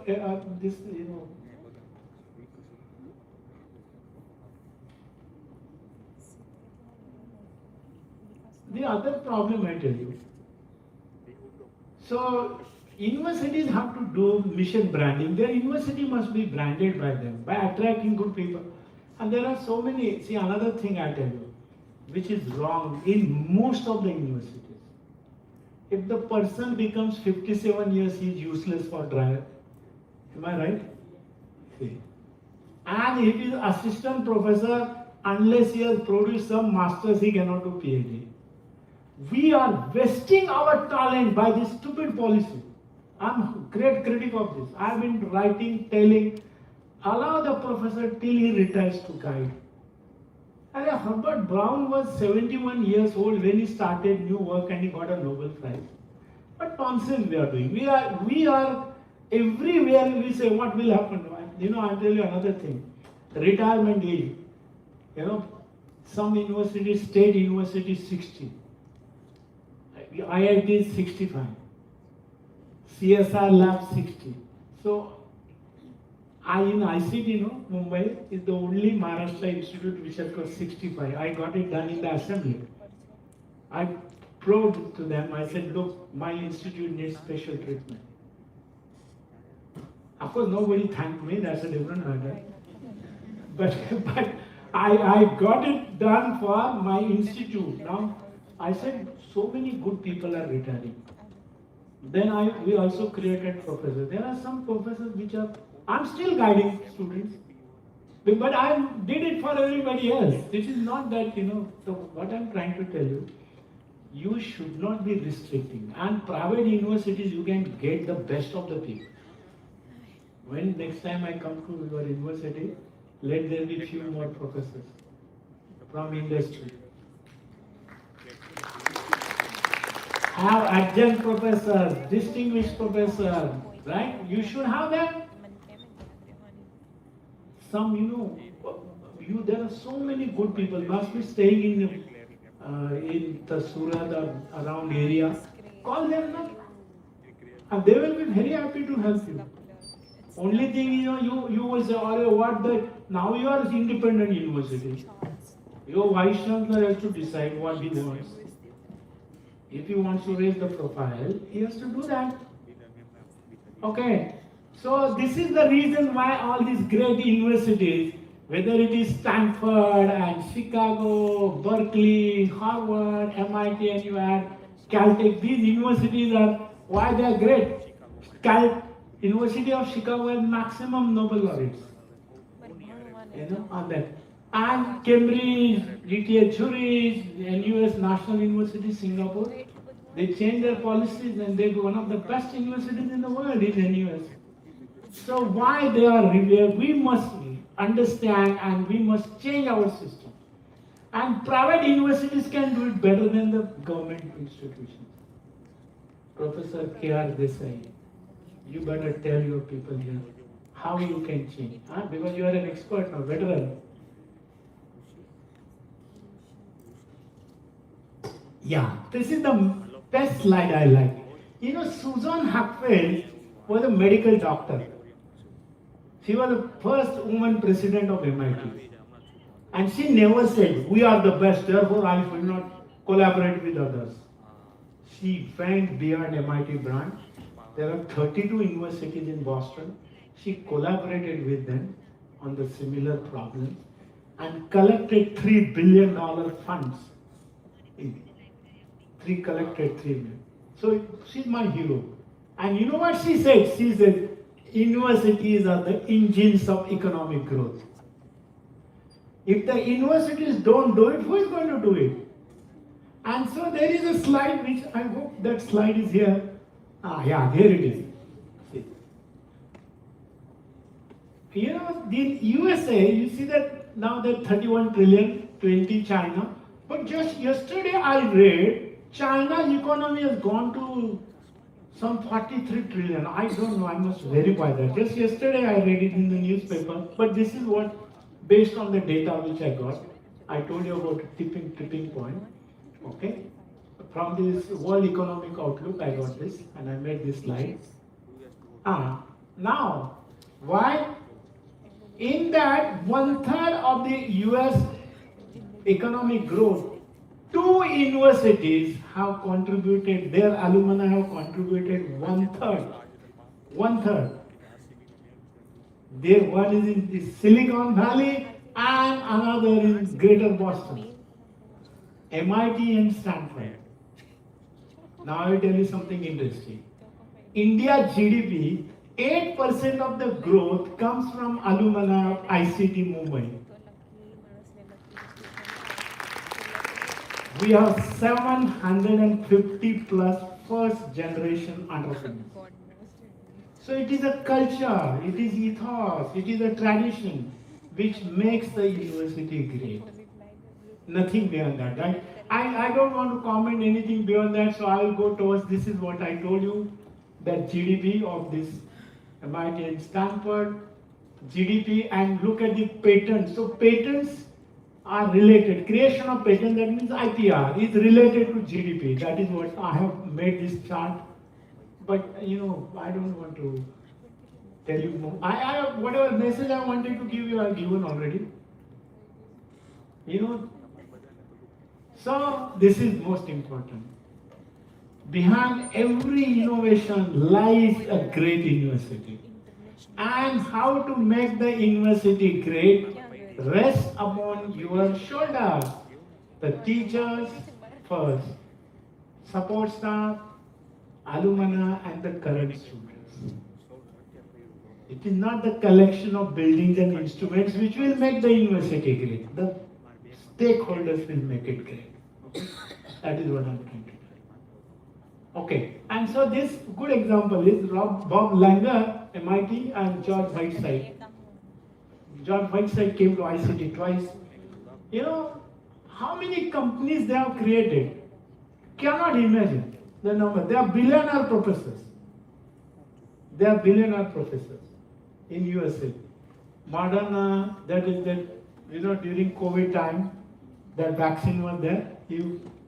Gene Haim is, this is George Whiteside. Both of them were nominated for Nobel Prize. It is sad, we don't know. Because that history will be known only after 50 years. But anyway, they are great people. So this is what Whiteside says. Universities are set to incentivize, to reward creativity, good teaching, daring, intellectual daring, running counter to convention. And corporations are set to legally return, stockholders put in money, and corporation is supposed to give back more money. That is why you invest in stocks and whatnot. But anyway, so this is what is required. So academia can help industry in design things, developing something new. That is what I am telling. Problem, techno-economic analysis and scale-up activities can be taken up by academia, and market-driven industry involved. R&D in US companies here. Very interestingly, almost 70+% people in the American universities are foreigners. They are not born in America. This should be shown to their president. See, this slide I prepared from data, that last 5 years data. So you can see that Carnegie Mellon, Stanford, MIT, University of Wisconsin, and so there are many other things. So ladies and gentlemen, I will go towards the last few slides. And that is. So ICT did it, I already told you, but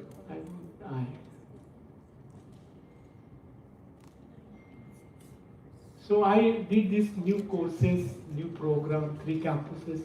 There was some history here. But anyway, this is not important now. I have given the message to you. Why it happened in case of ICT and many others? Because there is a freedom to practice what you want.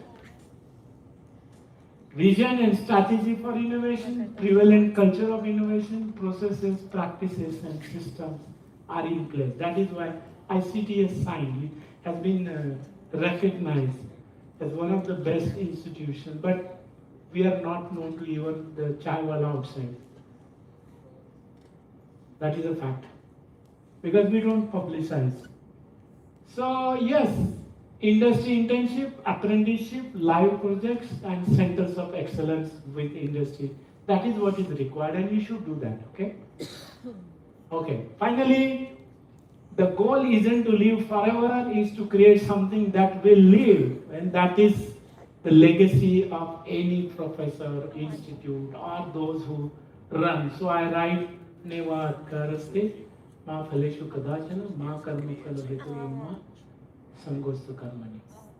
Okay, so finally, remember the mantra: patent for protection, publish for credibility, prosper the nation. Okay, when knowledge is protected, translated, universities become nation builders. That is my message. So, thank you very much. And if anybody has any question, I'll be more than happy to answer. I know some of the students were bored and they left because they got the message. Yeah? No question? Yeah, yes, please.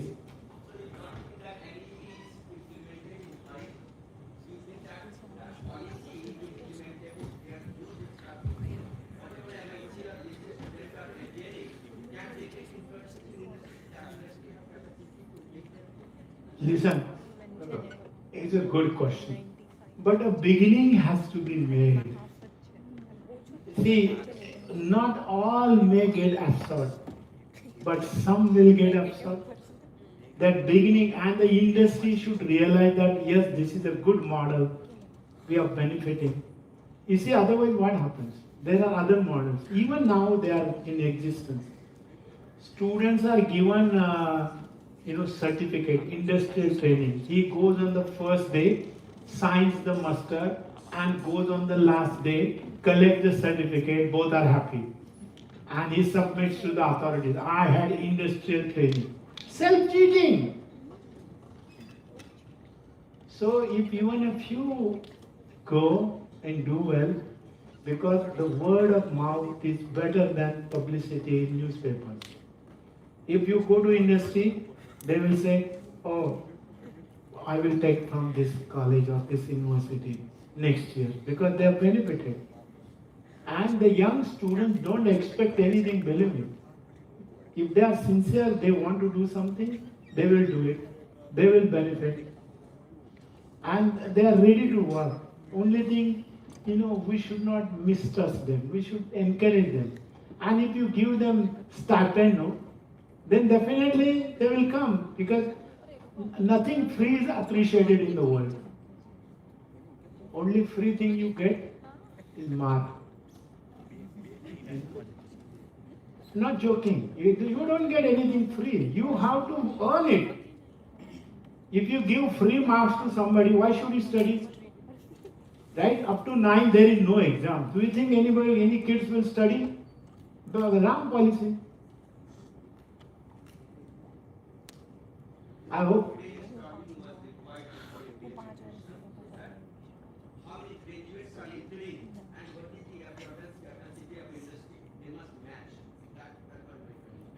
Listen. They simultaneously grow. Industries, I am saying we want to create entrepreneurs, startup companies. They will grow, right? That is, so it is simultaneous. You cannot wait and allow. It is a catch-22. Unless you are this, you can't have that. Unless you are that, you can't have this. That is catch-22. Catch-22 is the title of a novel in 1940s. That means the conditions are such, unless you are A, you cannot have B, and unless you are B, you cannot have A. Right? So this has to start simultaneously. See, these decisions can be changed only if they are implemented. If they are not, how will you know whether it will? All of a sudden you come to know that, okay, this was overlooked.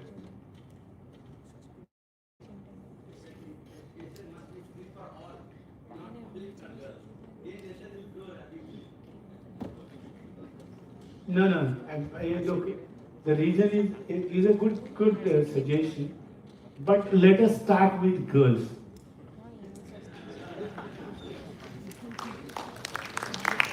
You have a daughter in your family, so don't you think she should become PhD? Huh?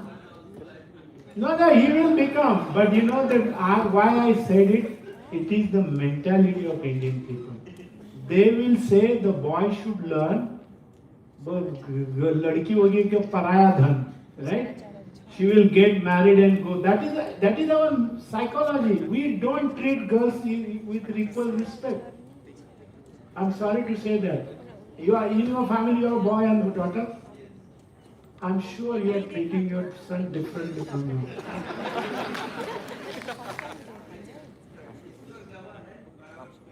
अच्छा है ना इसलिए. The reason why I'm saying, but the philosophy Indian parents is that a girl will be married and going. Not, see, but the boy, and also I'm telling you another social problem. More girls are looking after the old parents than the boys. You will agree with me? Yeah, everybody agrees. This is changes in society. Now, girls' education should be free. I've been always a supporter of girls' education. Then now only, see, Parliament 33% reservation. Even that also people are debating.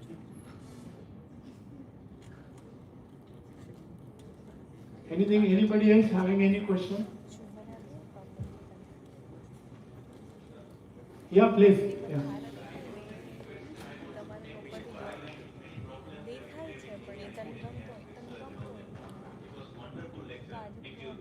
Thank you very much for that. Amazing lecture. Thank you. Thank you. My job was to entertain you. That is what I did. And of course, it's a philosophical. During this process, also tell you lightheartedly something which are very serious. Very serious. And we must do them. Listen, but dream. Sometimes they say, dream. During daytime you should dream without sleeping. Dream. You correct me? Unless you dream, you can't become great nation. And we can always give excuses. You can find excuse for every failure you have. Correct? So excuses are not good in academic life. Yeah, you want to say something? Oh, you have no questions?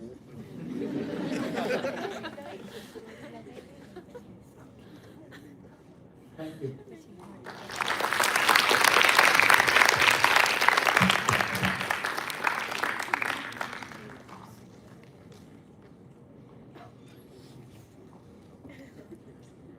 No, I'm taking it off. Should I take it off?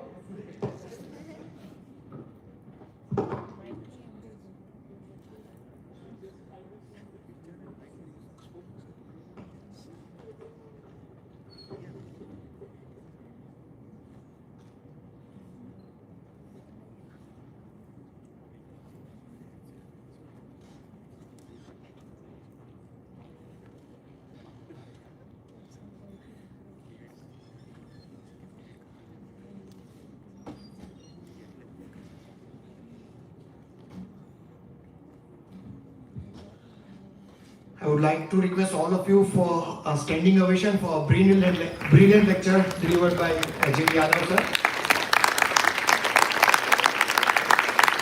Thank you very much, sir, for the truly enlightening and thought-provoking address. The idea of beyond degrees has resonated deeply with all of us today. As we move towards the Vikasit Bharat at 2047, your insights have inspired us to align our knowledge with purpose, innovation, and service to society. Your vast experience, wisdom, and passion for education and nation building have left a lasting impression on every mind present over here. We are truly privileged to have had this opportunity to learn from you. Once again, let us express our sincere thanks to Professor G.B. Yadav sir for guiding us beyond the degrees and towards a greater purpose of nation building. I would like to request our chief guest, Sri Ashwin Bhai Desai sir, to share a few words on this occasion with us.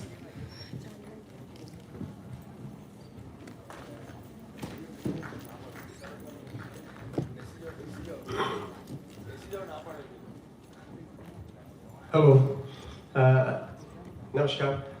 I've been just told that few minutes only, and I said that I would take few minutes rather, because if GD यहाँ हो और मैं नहीं बोलूँ तो अच्छा नहीं है. Basically, we were all hostelite together, and we were hostelite together. और ये कोल्हापुरी पहलवान और मैं लकड़ी पहलवान. But somehow मैं छटक के निकल जाता था इसकी पकड़ने से. पर ये जिंदगी के कुश्ती में बहुत आगे बढ़ते गया और बढ़ते बढ़ते कहाँ पहुँचा ये आपने सुना समझा. तो आप भी सब आज से 20 years के बाद 21 years के बाद you'll be in 2047 there you'll be all the pillars of विकसित भारत. तो अगर आपको विकसित भारत बनाना है तो आपको ही बनाना है. हमने तो हमारी कुश्ती लड़ ली, इन्होंने भी अपनी कुश्ती लड़ ली and approaching 74-75. So, point here is that what I am trying to tell you is very simple thing, that what is your capability is what you have to learn from him. You are all students, professors, and academician and taking yourself to the next level. तो आपकी capability जो है वो आपको समझने का है और उसको जगाने का है. किस्मत तो आपके पास है, पर किस्मत को आपको जगाना का भी है, उसको कसना भी है, उसको आगे ले जाने का है. तो वो आपके हाथ में है. Never say that I have got this limitation. As a professor, as a student, as whatever field you have got immense capability. Every individual has got immense capability. एक ordinary कोल्हापुर का छोकरा जो महाराष्ट्रियन मीडियम में से पढ़ते आज इंटरनेशनल स्केल पे इतना काम करता है. And you can imagine in last का अभी उसका लास्ट 7 days का तुम उसका क्यूरिकुलम देखोगे ना तो he was in this place and today is here and tomorrow there and there. कितना घूमता है आदमी, कितना घूमता है, कितना कर सकता है. तो कहने का मतलब if you keep yourself involved, keep yourself doing, keep yourself focused, then opportunity will come to you. And that opportunity is what you have to take it. And that's where you will be contributing for the Viksit to 2047. So please don't underestimate your capability, make it and take it to the very high level so that you also contribute to nation building. Thank you very much. Thank you very much, sir, for inspiring all of us. I would like to request our Honorable Provost Yogeshwar Prasad Costa sir to share a few words with this occasion with us.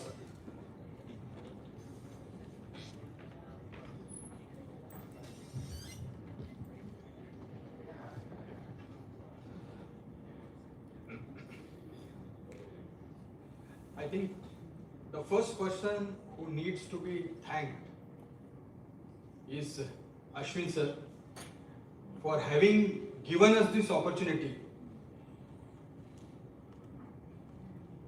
to actually bring such an eminent personality, someone who has been a part of the education definition of this country. And one of the most powerful aspects of this model is the fact that when this model starts to happen, realization, in 2047, the $30 trillion economy hallmark, this model will be replicated by the world around to see how the transformation of this country happened through such personalities and thoughtful people. As he has rightly said, that AI is just a massager which can give you the next. But in order to get the future next, we definitely need imagination. We need creativity. And that is important. So I will keep this short. Sir, your presence was divine, scientifically divine. And there are things that we observe, and we can share that observation, and I may not be fully logical. कई बार जब इस सभा में मैं आता हूं, sir भी आते हैं, बहुत सारे इनवाइटीज आते हैं, फंक्शंस होता है और हम सेरेमोनियली उसको प्रोसीड करते हैं by lighting the lamp.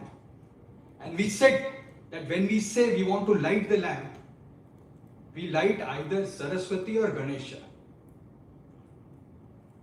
वो गणेश का एक lamp out of the 8 wicks, 1 is still lit, and that is the Ganesh Devi.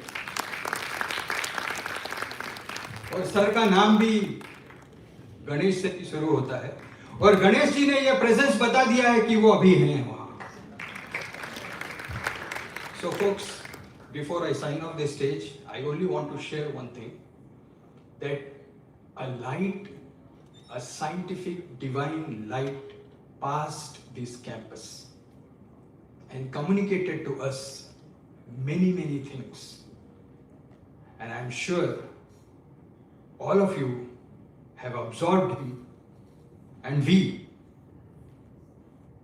can make a side promise that, sir, the next time you are here, you will definitely see some creativity and innovation spark and emanate from this campus. So thank you very much, and God bless you.